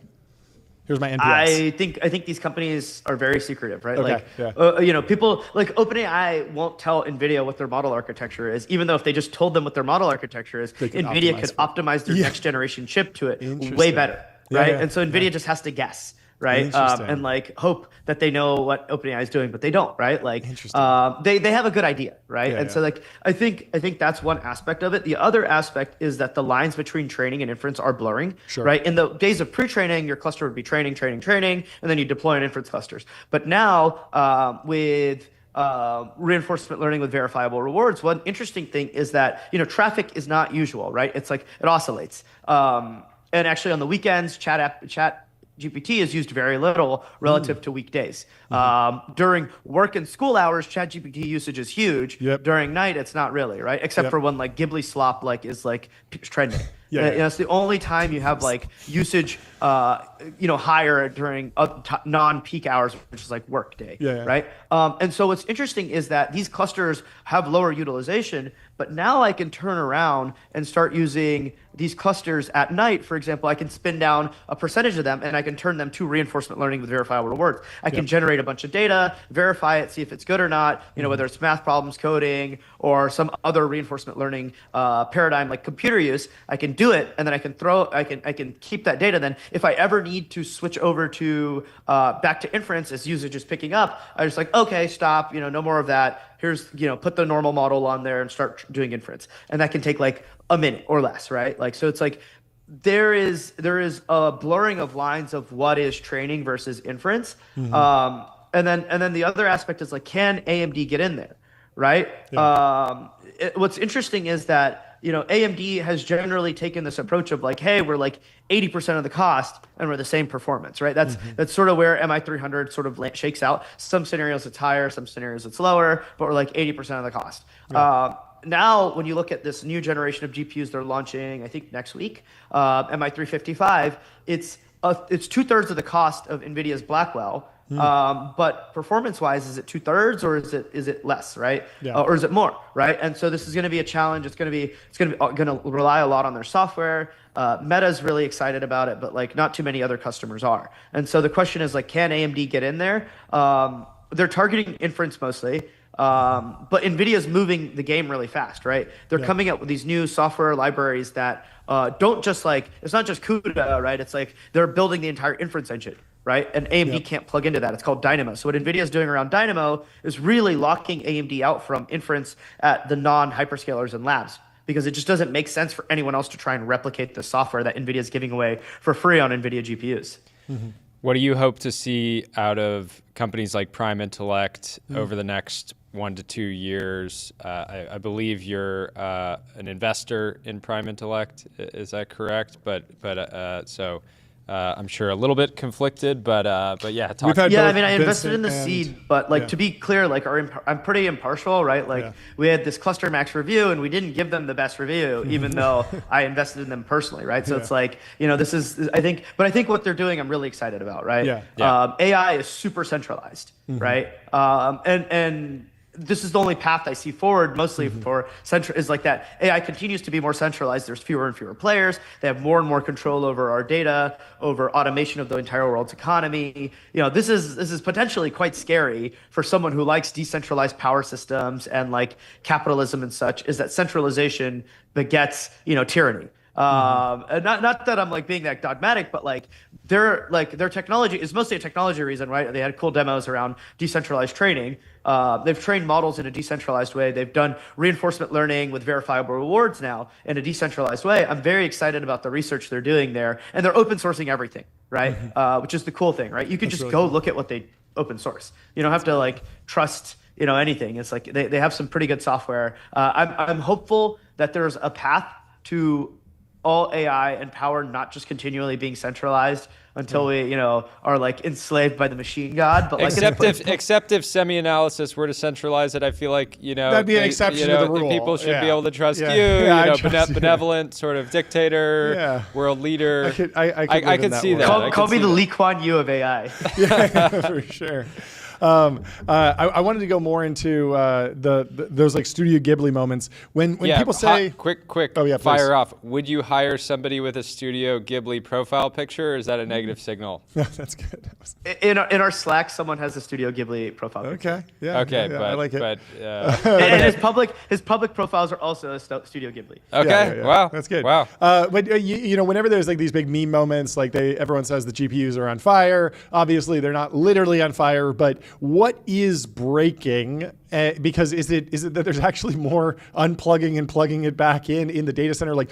When we see Studio Ghibli go out and the queries are clearly failing, what do you think is happening internally? Is it just too much load? Because I feel like the chips are under incredible load during training, right? So that can't, they're used full times, but why are we seeing so much failure during these spikes? What's actually going on there?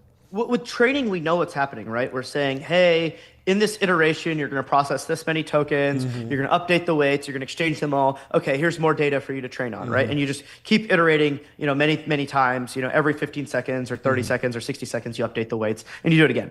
And you know how much data you're sending. With inference, you have these clusters and it's that curve again, right? If I just have one user, it happens really fast, great user experience. If I have tons and tons of users, it happens really slow. And while I am serving more users and I'm getting more output, each individual's user experience is worse. But at some point, it gets so bad that you either run out of memory or, hey, a GPU does break. Now all of a sudden, you're dropping requests constantly, right? So not only does the user experience get bad because it goes from fast to super, super slow, right? Look at how fast Ghibli is processed now, right? It's crazy fast compared to what it was initially. But also when something bad does happen, you can't just be take all these requests, route them to this other GPUs, right? It's, all these queries fail, right? I got more requests than I'm able to handle. Well, these users, I'm just not gonna start processing their requests. I'm gonna say, sorry, it doesn't work, right? And so that's sort of when the GPUs are on fire, that's what happens, right? Now, also, I think it's mostly that dynamic of you add that incremental user and things break, or if something breaks, all those users now have their stuff broken. Well, thank you so much for coming on. Everyone in the audience should go to semianalysis.com if you're not already subscribed. And we would love to talk to you again. This was a fantastic conversation. Super fun. a million, a billion, a trillion. I want to go. A billion. Hey, hit the size gong. Add a new plan on SemiAnalysis. 5 million a year. Yeah. And we'll ask some of our VC buddies that just have a bit too much We management will shame fees. them into, oh, you're not on the pro plan yet? You're not on the max the presidential plan. You're on SemiAnalysis Ultra Max? Wow. You must not be serious about artificial intelligence. You don't really invest in AI. You're not about the AI thing. Yeah, you're more just You're more of a software tourist. guy. I get it. Yeah, more of a tourist. Yeah, you're B2B SaaS guy. Yeah, that's cool. SaaS It's guy. cool. It's Got great. it. I'm sure you make a good living. But anyway, this is fantastic. We'll talk to you It's soon. great thank you guys for having me on. Super fun. We'll talk to you later. soon. Bye. That was a lot of fun. All right, you're gonna love this, John. I Yes. think you were too locked in. We're gonna Please. have Blake from Boom Blake Supersonic calling in at 2:15, 45 minutes to talk about the new EO. Oh, is it political? I can't pay attention to politics when I'm talking to an AI person. I just get too locked in. But that is fantastic news. Very exciting. I see your post. Blake will be joining TBPN live at 2:15 p.m. PST to discuss the new Supersonic EO. Very excited to talk to him. And we have Dana Settle from Greycroft coming in the studio. How are you doing, Dana? Good to see you. Hi, great to see you too. What's going on? Thanks so much for joining. Very exciting times. The IPO window is squeaking open, and it's opened more every day. We talked to the founder of Circle today. Very good showing. Would love to talk to you about that, what's going on in the markets, what you're investing in today. But would you mind introducing yourself for the audience members? For anybody that's been living under a rock. Yeah, living under a data center, as you like to say. Yeah. Thank you. Yeah, Dana Settle, co-founder, managing partner at Greycroft.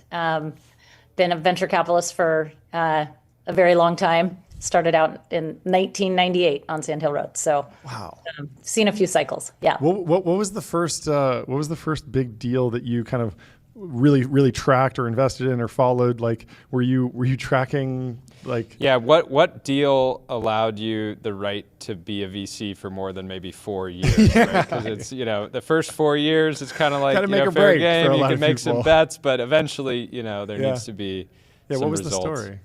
Yeah, it's a good question.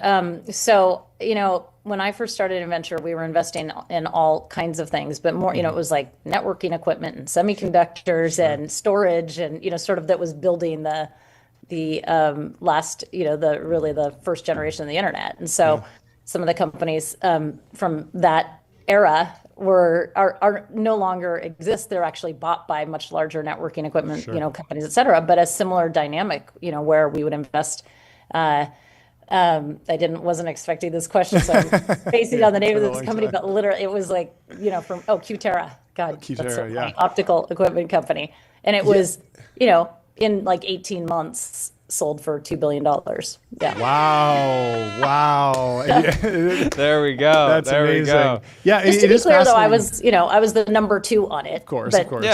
Yeah, but that's great. It is fascinating how much the networking equipment space has kind of come back into focus with the AI boom. We talked to Kevin Wheel over at OpenAI. He's on the board of Cisco now, right? Yeah. And we've talked to another founder who is working on optical cabling in the data center, because as we scale up these models, and so everything old is new again. Totally. But what is most new for you? What have you been focused on? What's been in the news in the last couple of weeks?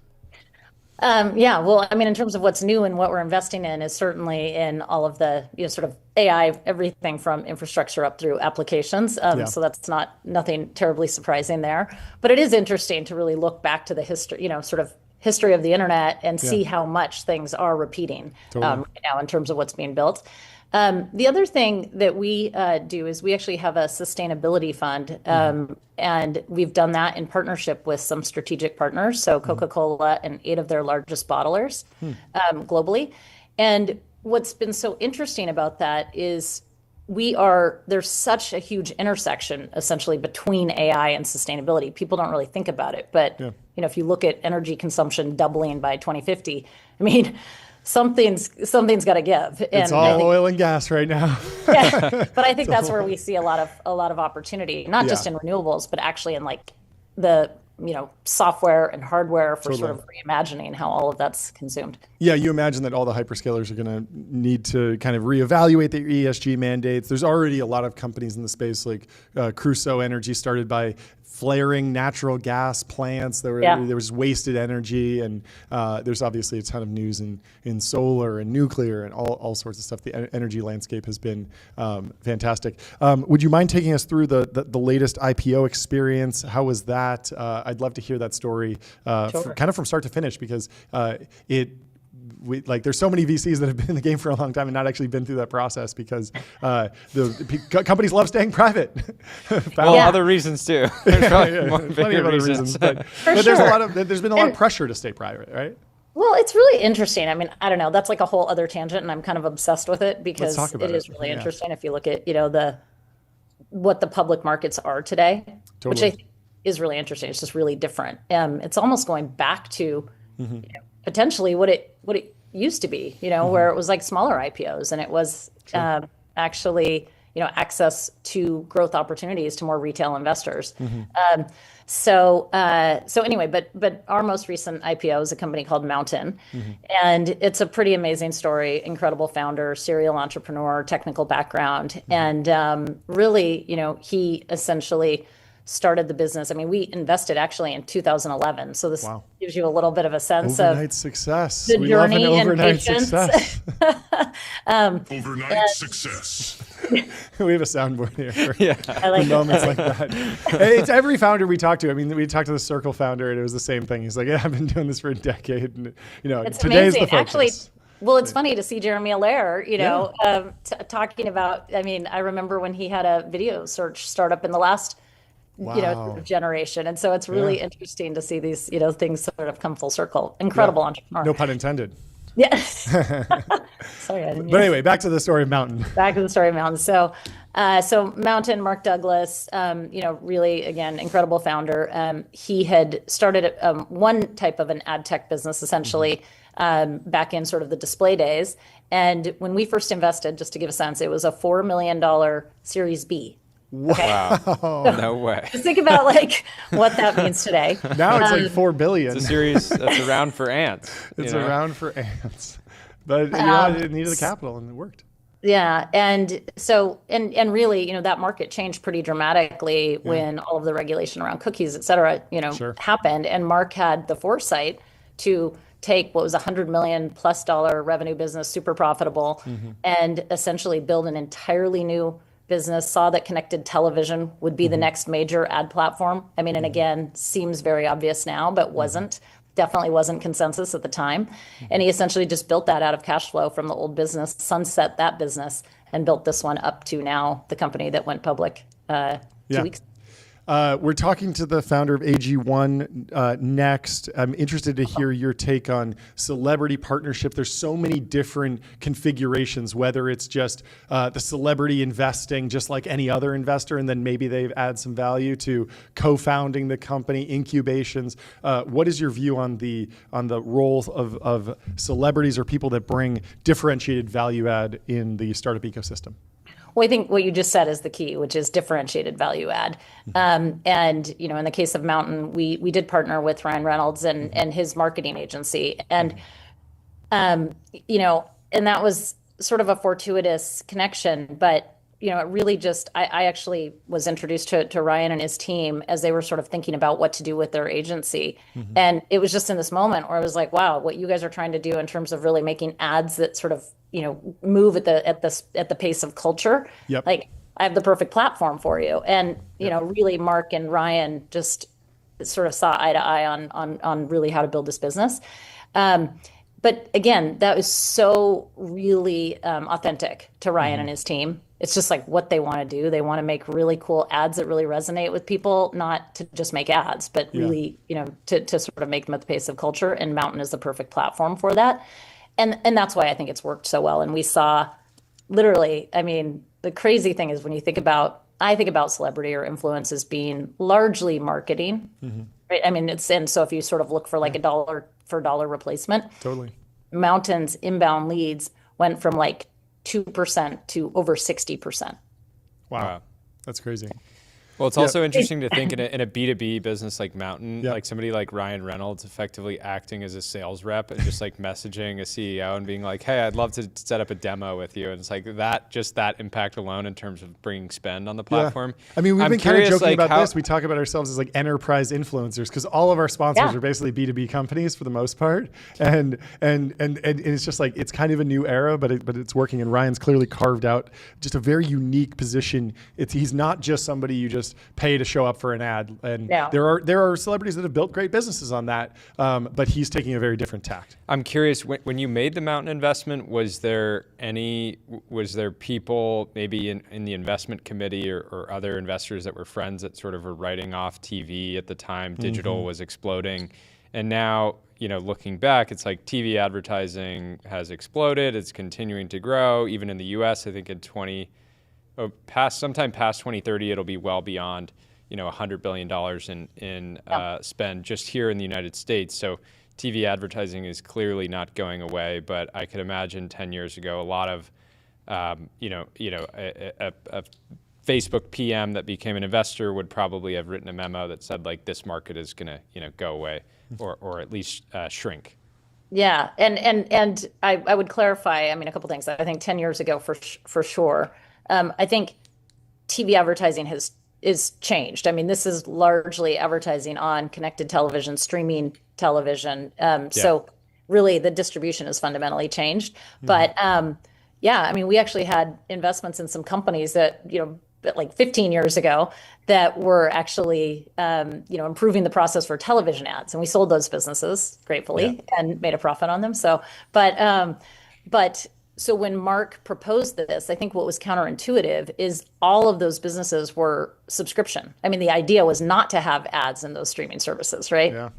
And so what's happened in the last 5 years is now all of those streaming models have moved to where the majority of subscribers that are coming on, if you look at the public earnings from, Netflix and, Disney, et cetera, that the majority of new users are coming onto their ad platforms.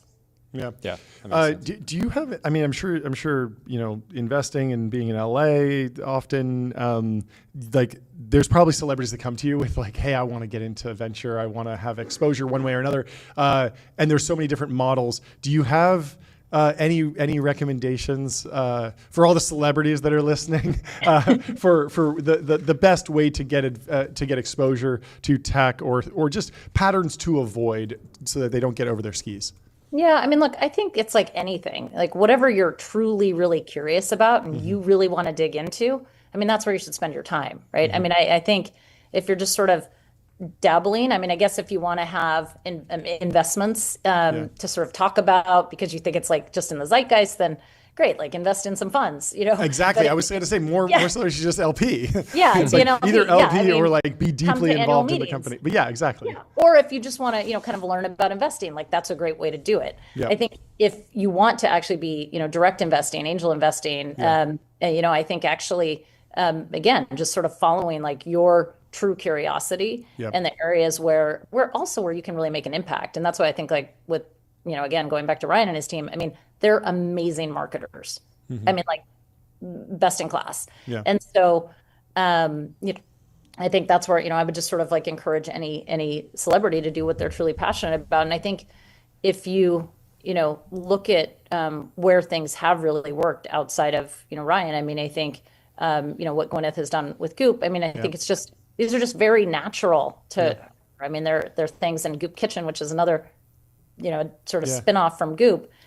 It's the food side of it. And it's just what's so natural to her. It's what people expect her to be, sort of recommending and excellent at, right?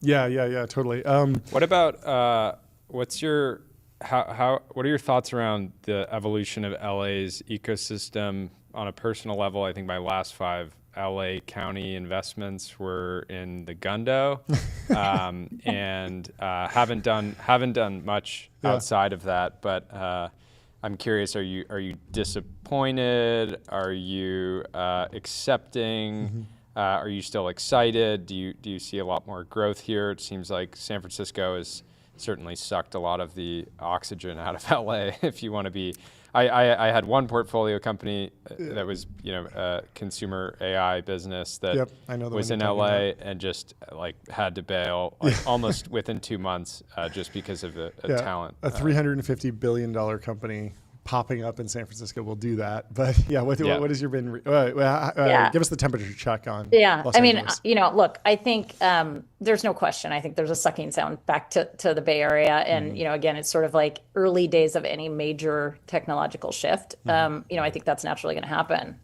It's Silicon Valley, and so we actually opened an office up there for the first time last year.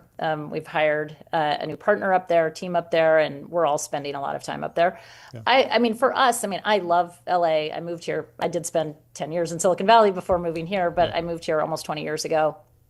I think LA is an incredible market, and I think having access to this market and really having a deep understanding of a lot of the industries and network here is super valuable.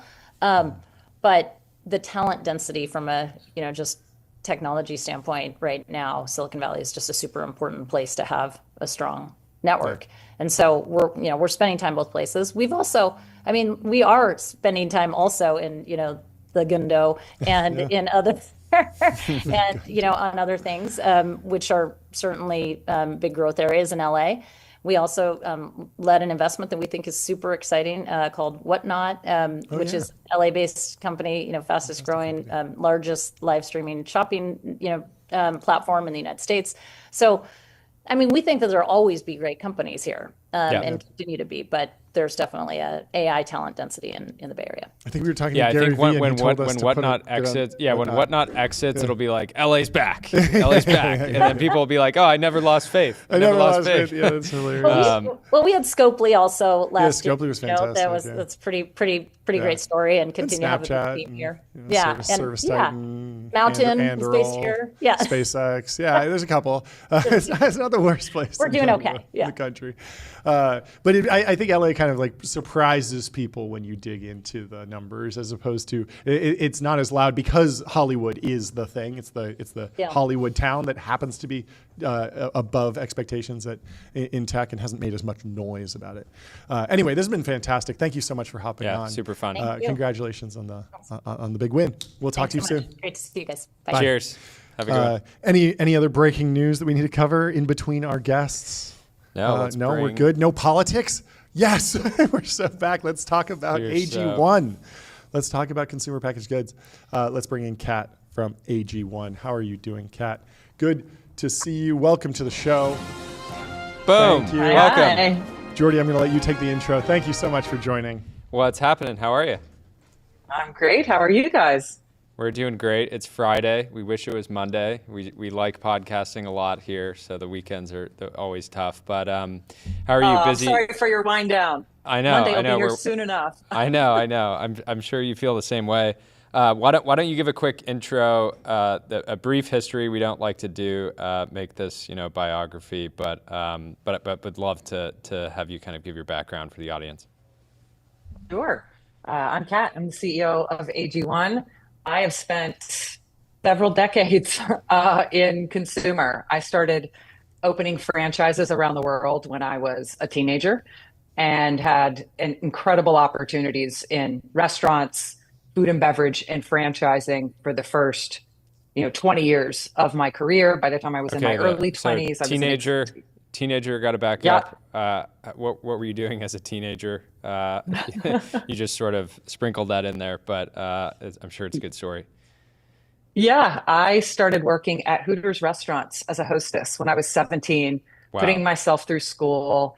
I'm the oldest of 3 girls. We left my dad when I was 9, helped raise my sisters. And so restaurants are a very common place for young folks who need to work to start to work. And I grew up in Florida. And so I used to pick my first real job after soccer refereeing was picking up cigarette butts at a nightclub in the morning. I would get there at like 6 a.m. and that was my job. So very familiar with the sort of restaurant grind, and it certainly it allows you to bring. It's easy to bring the sort of service culture mentality into startups when you're responding to like tickets online if you got your start in restaurants. Yeah, I mean, that closeness, right? That proximity to the transaction, to the customer experience. If you're paying attention, it never leaves your bones and your soul. Yeah. And so I stayed in that industry for many years. I was with Hooters for 15 years, helped grow that business around the world, and then moved on to a Rourke Capital, really big private equity firm in restaurants and franchising, owned portfolio company at the time called Focus Brands. Took over Cinnabon when I was 30 years old as president to turn it around out of the Great Recession, and then built that business into a $1 billion global revenue business, then built a licensing CPG division out of that parent company, and eventually ran Focus Brands, the parent company, couple billion, 8 brands, 80 countries, for 4.5 years, so 10 years at Focus total. And all throughout that time, I was just becoming more passionate personally about nutrition and fitness. I had kids later in life. I'm 47. I have a 5 and 7-year-old. My mom had breast cancer when I had my second, my daughter. And so health became this personal obsession. And so while I was running these big mass market brands, some of them were sweet treats and fun for you, but some were better for you. Jamba, Moe's, Schlotzsky's, McAllister's. I wanted more, like more bleeding edge of health and nutrition. So I started angel investing in better for you businesses quietly on the side. That eventually coincided with when I left Focus after a 10-year career running those global franchise businesses. I was introduced to the founder of then called Athletic Greens, AG1. Yep. I had been a customer for a few years, and here we are. That was 4 years ago. Amazing. What was your personal process diligencing AG1, given that I'm sure, you looked at hundreds of businesses, run these sort of massive organizations? What were the qualities? Because I think, if I remember correctly, the time you joined AG1 was when almost everybody was writing off direct-to-consumer as a category broadly. They just said it didn't work, the economics weren't there, you were giving all of your, you would eventually have to pivot to retail, and then that was just completely changed the business model, and you couldn't really get to scale. Yeah, there were a few things. One, I did similar diligence to some of our investors, which is we were customers. I was a customer for 2 years. And when you have a personal experience with a product and real passion, for me, it was energy, immunity, gut health support. It made a big difference for me as a busy professional mom. So I was a bit of a fangirl of the product itself. Yeah. But that's just one layer. The second was I actually advised the founder for half a year before I joined. And so talk about diligence. I had the opportunity to get inside the business, get close, meet the team, understand product. And as every layer I lifted, what I learned was even better than I could have expected. And I had a bit of an ego moment where I'm like, oh, this company's so much smaller, than the other ones that I've run. Is this really what's right and best for me, even though I love it? And very quickly I got over that to this is actually a brilliant time to jump on a health and nutrition rocket ship that's better than anyone knows and has incredible upside. So after advising, I joined in November of 21. So what were the first challenges when you came in? It sounds like a lot of things were going right, but there's probably some area that you were focused on. Yeah, there was a ton going right on the outside. Everyone said, oh, you guys are crushing it. We did this fundraise, right? 120 million raised at a 1.3 billion post. Wow. It was still the end of the frothier era, end of 21, beginning of 22. And the business had done 160 million that year in revenue and bootstrapped up to that point. So the founder was an incredible capital allocator, incredible subscription business, 90% subscription, growing at multiples, not percent. So that's what was good. That's what was great. Fresh round of capital, the only round of capital we've ever raised, and a lot of tailwind in the category, in the industry, and a clear leadership position. What was wrong is that we had scaled so quickly and we only had one manufacturing plant in New Zealand. So all of that green powder was being blended in New Zealand, and most of our business had grown in the US. And so job one was scale the operations to support growth. I wanted to launch a few additional products sooner. I wanted to go into retail sooner, but we had no business doing anything new until we really built the infrastructure. And that was expanding manufacturing to the US, which we did immediately to support the US business. So now New Zealand supports the rest of the world. We own our source highest quality ingredients globally, then blend in those countries. And certainly that's helped us in the tariff volatility moment. And so that was job one. The second was then it was very clear pretty early on that even though there was so much energy and tailwind and growth in the supplement category of wellness, and a lot of that was getting hyped up and promoted on podcasts and with influencers and creators. And we were certainly a part of very early in that trend. We were fortunate that some of our early customers became thought leaders and had famous podcasts. But it was very clear that science was going to be a critical part of marketing for this category where it historically had not been. So a few years in, first, shore up operations. Second, actually pull back marketing a bit and reinvest millions into double and sometimes triple blind randomized placebo-controlled clinical trials, which take years to build a PhD team, to scope the trials, to conduct, to analyze, et cetera. And so those were the first two things. Operations, supply chain in particular, which includes like QA, maintain our NSF for sport third-party certifications. There's a lot of like high quality standard we needed to protect as we moved manufacturing and expanded it, which was a little scary as we put our product in the hands of other blending facilities, but the team did it beautifully. And then make massive industry-leading investments that would take an annoying amount of time to be completed and pay off. And then use those two things as the foundation, once we got them in place, to then innovate. So we wrapped up last year, $600 million in annual revenue, one product, one channel. Yes, all John's gone. Gonna hit the That's amazing. Crazy. Congratulations. The scale is just wild. Let the gong have its waves. Yes. We deserve it. Our customers deserve it. That's fantastic. But it is time, and it was time a year ago to make some thoughtful, large, focused moves outside of that single product, single channel model. So just this last week, we announced a direct to national partnership with Costco. So we are now a multi-channel company, went straight from no retailers to Zero to all Costco. of the largest. I don't think people realize how significant winning in Costco is, because I'm an investor in a company that expects Costco, like in the first, I think, 18 months to add 50 million of revenue to the business. It's like extremely significant. It could easily be into the 9 figures. And so it's great if you can just go from, one channel to adding retail as like this individual, channel that you can really if you're running a on. small CPG company, our recommendation is just go into Costco.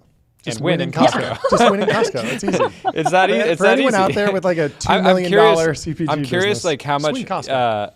I'm curious if you think like most of the issues in D2C and consumer brands broadly are just operational, because like when I think of the structural versus structural. When I think of versus structural, where it's like, hey, you have a good product, it'd be a good brand, and you're just or a brand that could be good. And it's just a lack of pure leadership abilities internally, because like we're very close with the Ridge Wallet team, and that's a business that like shouldn't be a multi-$100 million revenue business, right? It was the original product was a this should be podcasting. in the early days, the LTV was like the value of the first order, the first purchase, right? And so you would think there's no way this business could really scale or be massive, and they have against the odds. But I'm curious, as you look at other D2C businesses, how often are you thinking this could be great, but it's just not, like it's actually just like a operational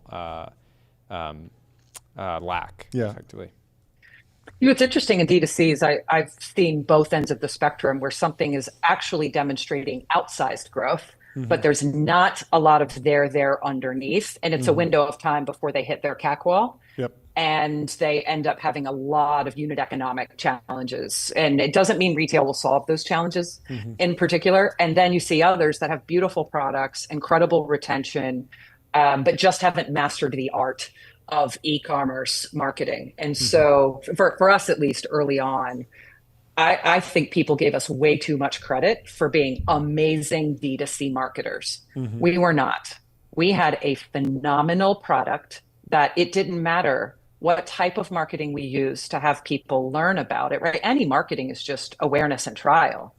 What keeps people ordering months and years? I've got over 500 customers that have been with us for a decade. Wow. A decade. They've been drinking AG1.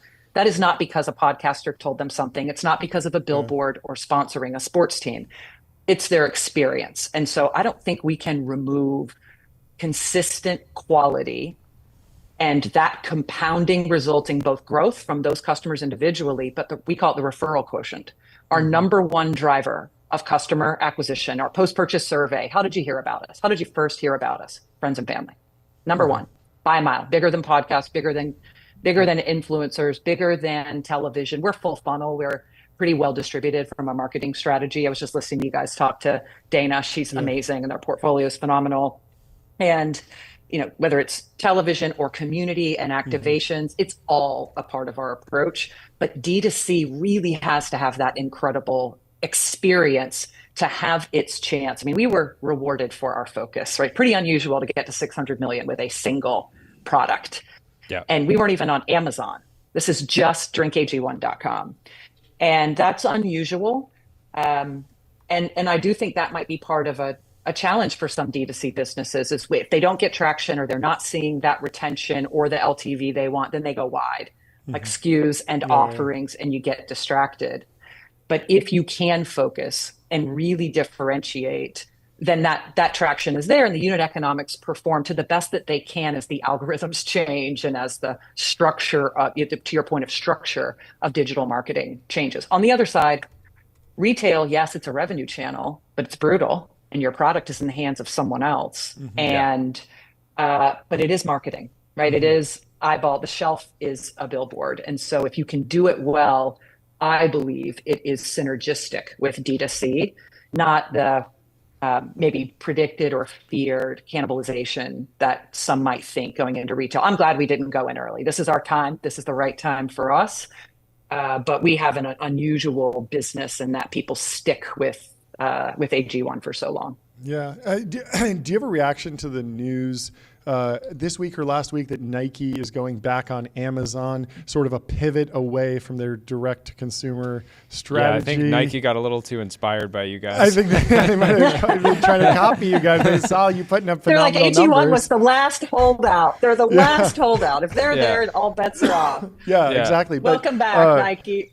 They seriously said we're not going to do Amazon. Yeah. We're going to focus on our own Nike.com and direct response marketing. And that's the other thing. You guys have blended. Yeah. You guys do, I'm sure, the vast majority of your budgets around direct response. But when you came on board, suddenly the AG1 brand was aspirational. Totally. It was like, cool, and it was leveled up. It felt like and that's been a critical part of the Nike brand is putting the celebrities front and making the athletes the heroes, and that kind of fell by the wayside during the direct response era.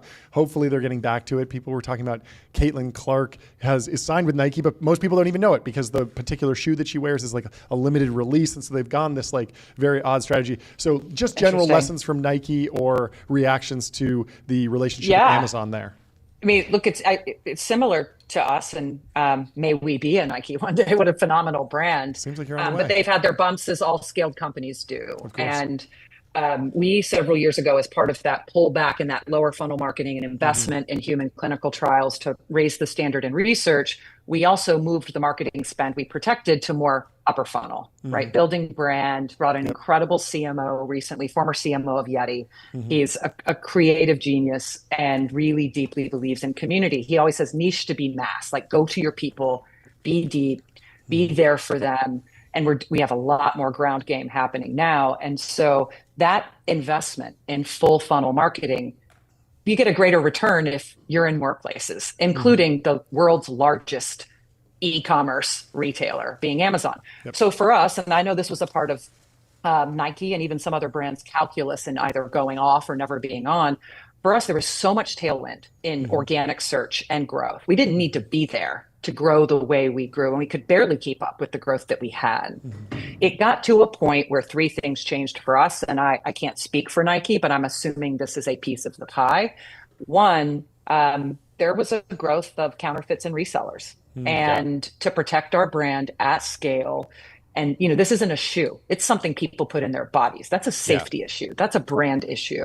Yeah. So when part of our thinking of getting back on was seeing the programs that Amazon in particular, Transparency and others, that they put in place to take down either those fraudulent products, people infringing on IP, or, unauthorized resellers. That was critical for us. We would not have come back on in the way that we did, as big of a way, if those programs were not in place for this category in particular. It's about quality. We had to add holograms to our box with randomized unique numbers on all of our packaging. We did this pre-Amazon because it wasn't just Amazon, all the marketplaces. There were, I'm talking real counterfeits, like eBay weird typos and Grinch green powder, dark green powder, getting caught by customs. And imagine getting a phone call from your general counsel and she's like, we just got a call from the feds, customs, something that says NSE for sport. So and you're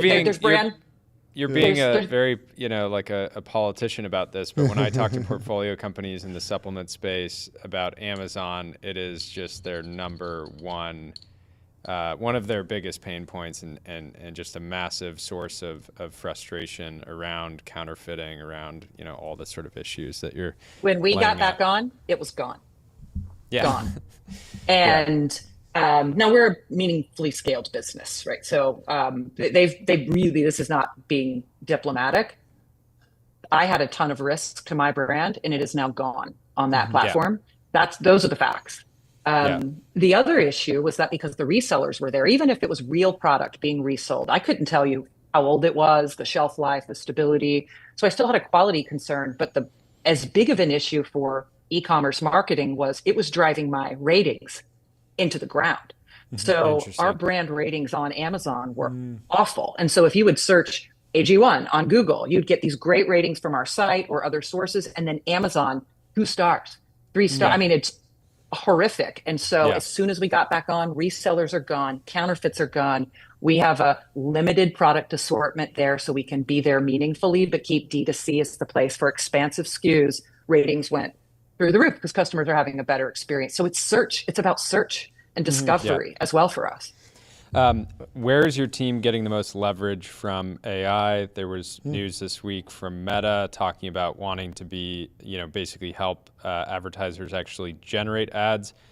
Dylan Patel was talking about that. And in general, when you talk to brands, like the number one thing holding back their growth oftentimes and efficiency is creative. Yep. So it's very exciting. Feels like we're finally there with VO3, where it's at least a drop-in replacement for some B-roll or stock footage that you might pull off the shelf.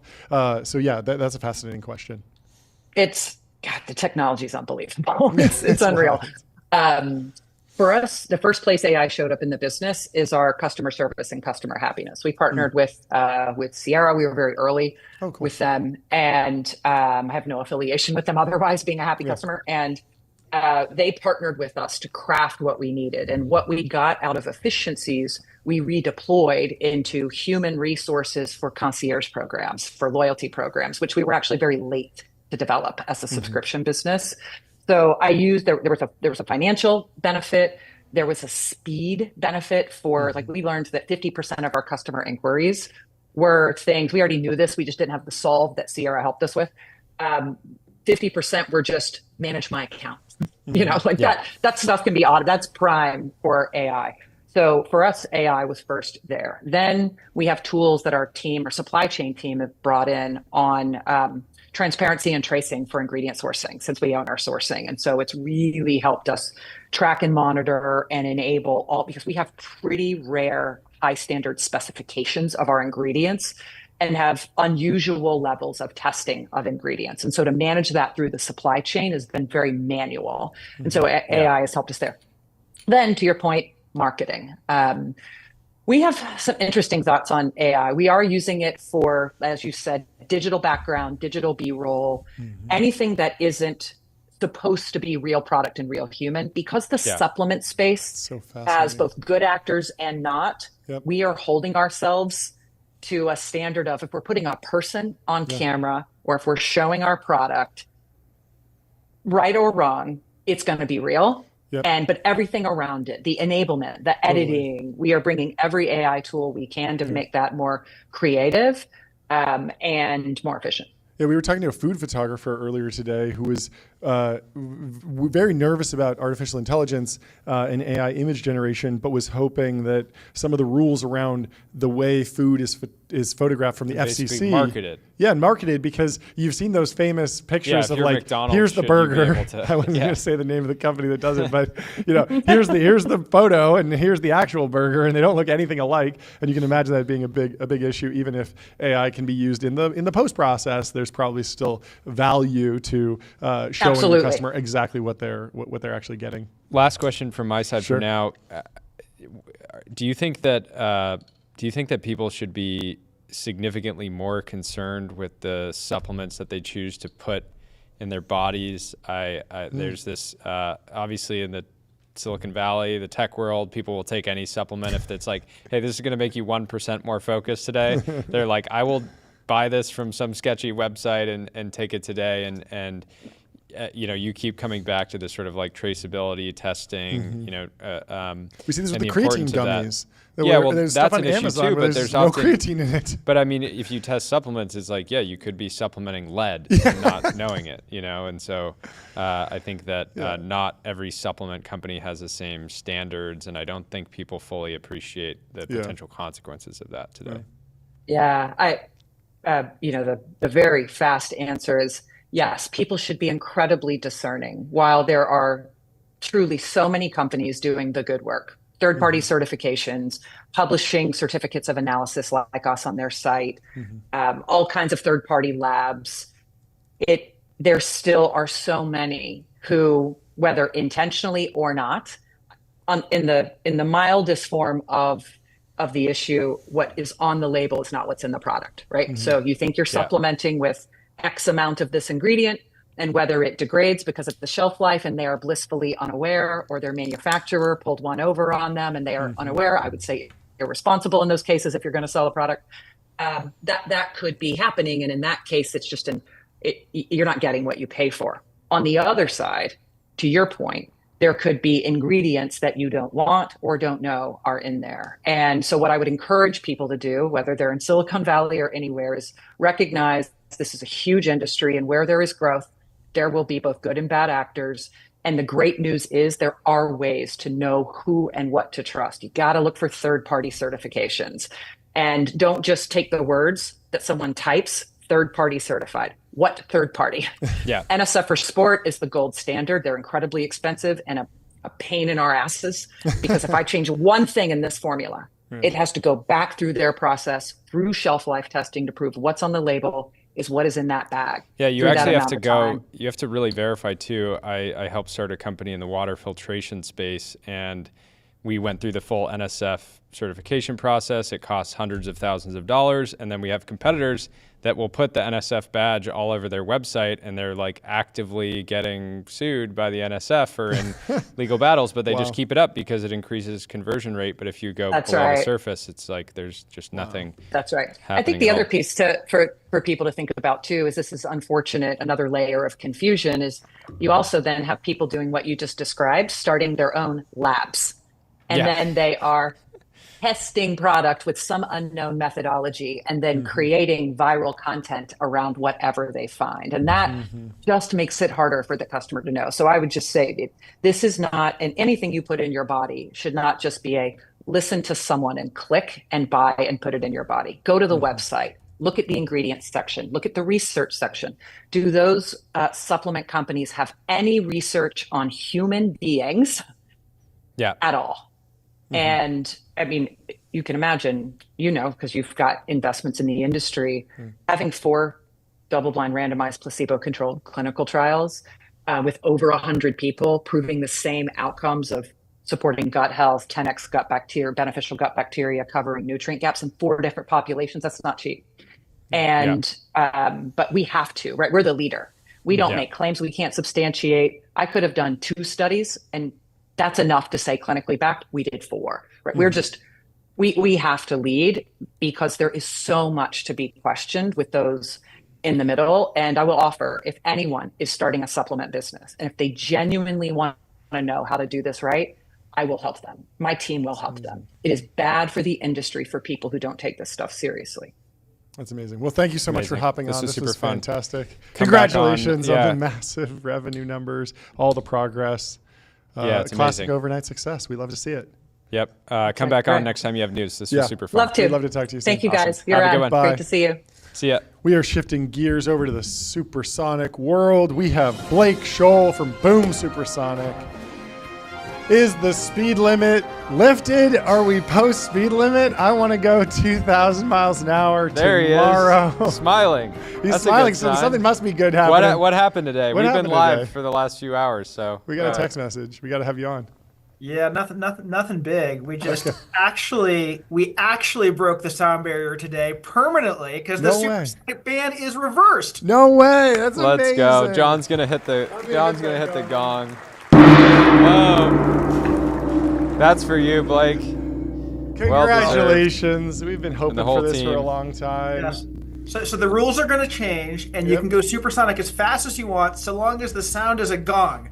Yep. Oh, Yes, that's great. a I gong would sound. happily let gongs ring upon the fields of America from sea to shining sea. I'd love to see it. I mean, I know this news is breaking, but how did you find out about this? Was there expectation that this was going to happen? Who are the folks who have been working on this? And then break down what actually happened. Yeah, well, I mean, in a certain sense, people have been working on this for decades, since 1973 when it first went in place. And we've been working on it very intensely since February 10th, which is when we announced we could fly supersonic without an audible boom. Yep. And I think it was that night I left LA where our test flights were and went to DC. And by the way, it was a horrible flight, but much better supersonic. It was like left at 11 p.m., got it at like 4:30 a.m. It's awful. It should totally be supersonic. And then by the time I landed, I had an invitation to the West Wing. Wow. So we since then what we did what to me felt like a very long, frustratingly slow campaign, but what everybody tells me in DC is actually supersonic. So a bipartisan bill dropped 3 weeks ago in the House and the Senate. Called the Supersonic Aviation Modernization Act, which, by the way, I think we should still pass because that locks in all of today's goodness. And we just sort of continue to educate people on that. By the way, we don't have to have the boom anymore. And by the way, not all booms are created equal. Not all are bad, and that's something a lot of people can get excited about. So, I mean, I know a lot of the technology is about flying at very specific speeds at specific altitudes, doing all the math to make sure that the boom bounces back into the atmosphere, something like that. What kind of speeds does that actually work at? What are we expecting? Because supersonic goes well past, it goes basically infinite, right? Right. Yeah, exactly. So there's sort of two ways you can kind of tackle sonic boom. And one is what you're just describing. Make it go away entirely by making it make a U-turn and go up to space. And the great thing about that is there's nothing to argue about whether it's too loud. The less great thing is it only works up to about Mach 1.3. Okay. You can go about 50% faster, but you can't go 100% faster or 200% faster. Put that in terms of like a commercial airliner. I feel like I fly at like 500, 600 miles an hour. You're talking about like 700, 800 maybe? Yeah, well, let's talk about in terms of flight times. Sure. This is so with a 50% speed up, which is what's achievable routinely, you can leave New York at 9 a.m. and be in San Francisco at 9:30 a.m. So it's a 3.5 hour flight. Okay, wow. Which is like huge. That's a W, right? Yeah, that's massive. Now, if you want to go higher than that, faster than that, you have to convince yourself that some way or other the boom is not a problem. Yeah, okay. And I don't think people don't agree about the answer to that. I want to get out there, fly the airplane. I want to hear some real booms. I've heard a bunch of booms in Mojave. By the way, we were doing our test flights. Booms are commonplace down in the Mojave Desert. Military mix them all the time. And there's some that kind of get your attention. You're like, wow. We probably shouldn't do that. At least not at nighttime. That would be at most that's a daytime thing, But there are others that like sound like somebody like dropped a book on the floor, and and those are So think of it as like the wake of a boat. The bigger the boat, the bigger the wake. The closer the boat, the more the wake you feel. Yeah. And so if you have a right-sized boat at a sufficiently far away distance, it really ought to be considered a non-issue. So, I think we're still kind of taking in exactly what's the language in the EO. But my expectation is that this will be a 1-2 punch, where if there's no boom, there's nothing to argue about. And if there is a boom, there should be a way to sort of demonstrate that it was an acceptable one. Yeah. So, specific flight corridors where people are opting in or something like that. And I mean, it's just really a quarter because you'll hear if you're in kind of boomful mode, that the boom corridor is actually like 50 or 100 miles wide. Very wide. So I mean, we can't build a railroad in this country. Yeah. Which is like. Well, so the positive thing is like, I imagine when you're traveling over oceans, we can have a little bit more flexibility. Oh. Yeah, there has never been a restriction over ocean. So that's fortunately there's nothing to do there. So the way our first airplane Overture will do this is it'll fly boomless over land at like plus 50%. And then when we get to the coastline, you gun the throttles and then you go to full 2x speed. Yeah. And I'm sure that the economics change when you can do 1.3 Mach over land because that's there's so much more over land air travel generally. So it's just a bigger market, so it justifies everything in the investment. It does. And the economics are actually really interesting. So if you fly sort of lightly supersonic, it's worse for fuel burn, but you can do so many more flights with the same airplane, you save a bunch of money on other things. And so on Overture, going right under the speed of sound and going boomless supersonic is actually the same dollars per seat mile. Right? It's like the fuel slice gets a little bit bigger. And then on the cost side. The cost side, like anything that's proposed. But the revenue is going to be, I'd pay 10 times as much to get from New York to SF. Revenue obviously better, right? I mean, time is money. Save both. Ramp.com. Also, Boom Supersonic. You can go to both. Time is money. Everyone's going to save you time. But if the boom comes down, reflects, bounces back up, and I'm in a plane there, is that going to break my plane's windows? What's the risk there? So a few people ask that question. It's a good question. The answer is Concorde did that for 27 years and nobody noticed. Oh, interesting. And one time they tried to test it. We know the pilots that were doing this. They sort of arranged for like a 747 to be here while Concorde's kind of passing overhead. And they had told everybody on the 747 that they might get to hear something. And then they didn't hear anything and everybody was super disappointed.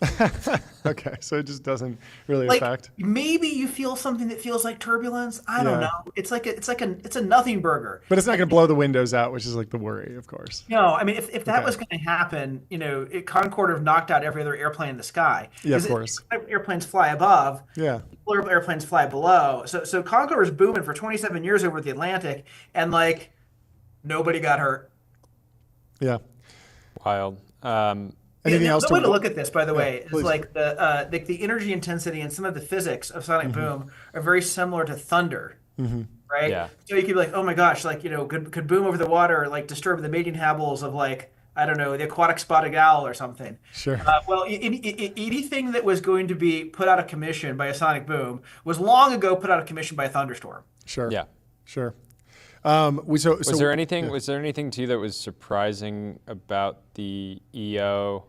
What did you maybe not anticipate? I mean, I admit I haven't read it word for word yet. Yeah.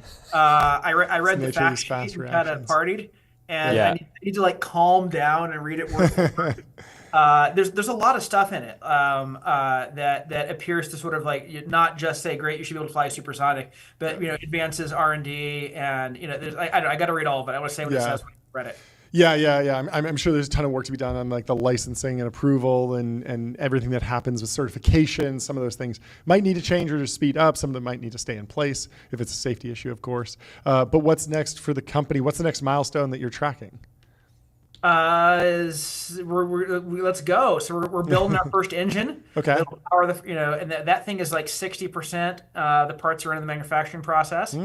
And we'll go run that bad boy later this year. The skeptics always say a startup can't build a jet engine from scratch, so we'll find out. Yeah. And then we'll start building the first full-scale pre-production prototype Overture next year. Very cool. It'll be roughly 3 years from where we are today to be back and like there's a bird in the air. But last time when we flew, it looked like a fighter jet. Yeah. And next time it's the Overture, which it kind of looks like a Concorde and a 747 had a baby. Yep. Amazing. It's got this like little hump up at front. It's not a double decker, but it's a really unique airplane. Not yet. We have to get the gold-plated 747. Those are really hot right now. Lots of people giving them to their friends, and so I could imagine handing these out to world leaders being pretty effective. I have to ask. Did you get a chance to watch the rehearsal by Nathan Fielder? You give me a blank stare. He's probably so too busy. You're too locked in. This sounds like a pop culture thing of which I'm ignorant. Yeah. Well, the reason it's relevant is because this sort of comedian Nathan Fielder has a show called The Rehearsal. He learns how to actually fly a commercial aircraft to demonstrate to the FAA some of the issues they have around safety. Specifically on pilot communication. He identifies that the vast majority of commercial air crashes that have happened over the last few decades have been the result of a captain making a mistake and the second in command not having the kind of energy or confidence to stand up to them because they're meeting for the first time. And so he dissects this in a bunch of hilarious ways. It's very entertaining. My main takeaway from your answers is extremely bullish for exactly. Boom, that you have no idea. There's a certain class of hard tech founder. Like I always notice Scott Nolan. He'll repost like their announcement like 4 days later because he's like so in the trenches that like I'm like, Scott, like you launched 3 days ago. Like you should be retweeting at least like the post because he's so offline. But anyway, I have one last question about being online. You've been learning from Elon about manufacturing online. You had an interesting back and forth where you were talking about manufacturing parts. I barely followed it. Can you explain what did you learn from Elon about manufacturing? Break that interaction down. So Elon has this thing he talks about called the idiot index, which is it's a beautiful Elonism, right? Yeah. Where it's sort of you've got a final part and you divide it by the part cost. Like say it's a turbine blade. It costs a real world example. We've got a set of turbine blades. It costs $1 million for a set of turbine blades. What is the raw material cost? $1,000. So what's the idiot index? 1,000x. Like the cost goes up 1,000-fold in the manufacturing process. And so it's a sort of measure of like what's the money efficiency of the manufacturing process. There's another thing that I think is actually even more important that we call the slacker index. Yeah. And the slacker index is how long it takes to get something out of the supply chain divided by how long it actually takes to make it. Oh, so more time-based. Right? Like, so we were getting these 3D printed turbine blades for our first jet engine, and we go quote them in the stupid old aerospace supply chain, and the quote comes back and it's 6 months and $1 million. Yep. And I was like, wow, okay, well, how long does it actually take to print the blades? Oh, like 24 hours. Like, so what's going on the other 179 days? You're like waiting for, and I was like, oh, it must be that the machine is like really hard to get, and there are only a few. Well, no. Turns out the machines are off the shelf. They've got them in inventory. You can get one in 2 weeks. And by the way, what do they cost? $2 million. So for the price of 2 engines worth of blades, we were able to buy a 3D printer and print our own blades. Yeah. And so what happened, by the way, it compounds from there, is if engineers can only make a new blade every 6 months, they like really work the blade design because they don't want to get it wrong, because if they get it wrong, it takes 6 months to fix it. Yeah. But if they can print it the one next day, then all of a sudden the rate of iteration goes up, and there's an engineering hand-wringing and trying to get it right the first time goes away. Yep. So you want low idiot index and you want low slacker index. I love it. Well, hopefully this EO unlocks a lot of that, and we can bring down the idiot index, bring down the slacker index, and flying Supersonic flight band definitely had a high idiot index. So totally. I'm glad that's been deep sixed. Well, fantastic. We are one step closer to a supersonic podcast. I love it, and I cannot wait. Yeah, I haven't forgotten what you're on. I know. I know. It's happening. It's happening. Well, congratulations. Enjoy the weekend. Hopefully you can advance the technology, but also celebrate a little bit. And we will talk to you soon, Blake. Thanks so much for hopping on. Thanks for jumping on. And we'll talk to you soon. Bye. Let's give a little air horn for supersonic flight. Yeah, I love it. I can't wait to hop on a Boom Supersonic, take it to an exotic locale, stay at a Wander, find your happy place. Find your happy place. Book a Wander with inspiring views, hotel-grade amenities, dreamy beds, top-tier cleaning, and 24/7 concierge service. It's a vacation home, but better, folks. any other posts we need to go through. We talked about Polymarket partnering with X. That is fantastic news. Shane Copeland has the news. He says, proud to announce Polymarket's partnership with X and XAI as their official prediction market partner. I'm very interested to see how this actually integrates. Obviously, Polymarket's gotten very good at sharing images with a very catchy image and then the market, not just the Polymarket screenshots have been kind of a staple of X since the election. But they've gotten better at that. I'm wondering if we're going to see the data actually hydrate live like community notes, so you can attach a Polymarket to a post and it will stay updated. That would be very cool. So you could be tracking it on the post. It'll all be very interesting to see where that goes. What else should we talk about today before we leave? I think we covered a lot of it.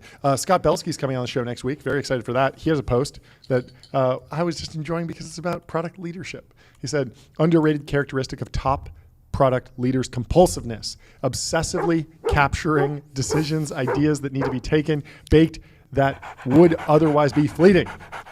This is how I felt about reading this post. Incessantly iterating over options in mind, morning till sleep. This is what the golden retriever does. The golden retriever incessantly iterates over options. Should I get the ball? Should I get the snack? Should I roll over? Try and get a belly rub? High energy, trying to be efficient, not always getting it right, but doing their best. World-class products are crafted via compulsion. There's no better example than the golden retriever. Golden retriever never says, nah, I don't want to get the ball today. Yeah, no, never. So go out, get that ball, enjoy, be a golden retriever this weekend. Fantastic week. Timeline in turmoil, lots of chaos in tech, but we're still here. We had an incredible IPO. We had an incredible IPO. The IPO window is open. Yep. We had some drama. Some drama on the timeline, but who knows? It's a new week. We might see completely new things, and the relentless march of techno-capitalism and artificial intelligence, well, it marches on. And as always, we're Newsmaxing. Yes. Ben is standing behind the camera right now, giving us a threatening look. He says, go leave us a 5-star review. Yeah, he does. Spotify, Apple Podcasts. Yes, please. It does help the show a lot. Thank you. And we hope you all have a fantastic weekend. We'll see you Monday. See you Monday. Goodbye. Market clearing order inbound.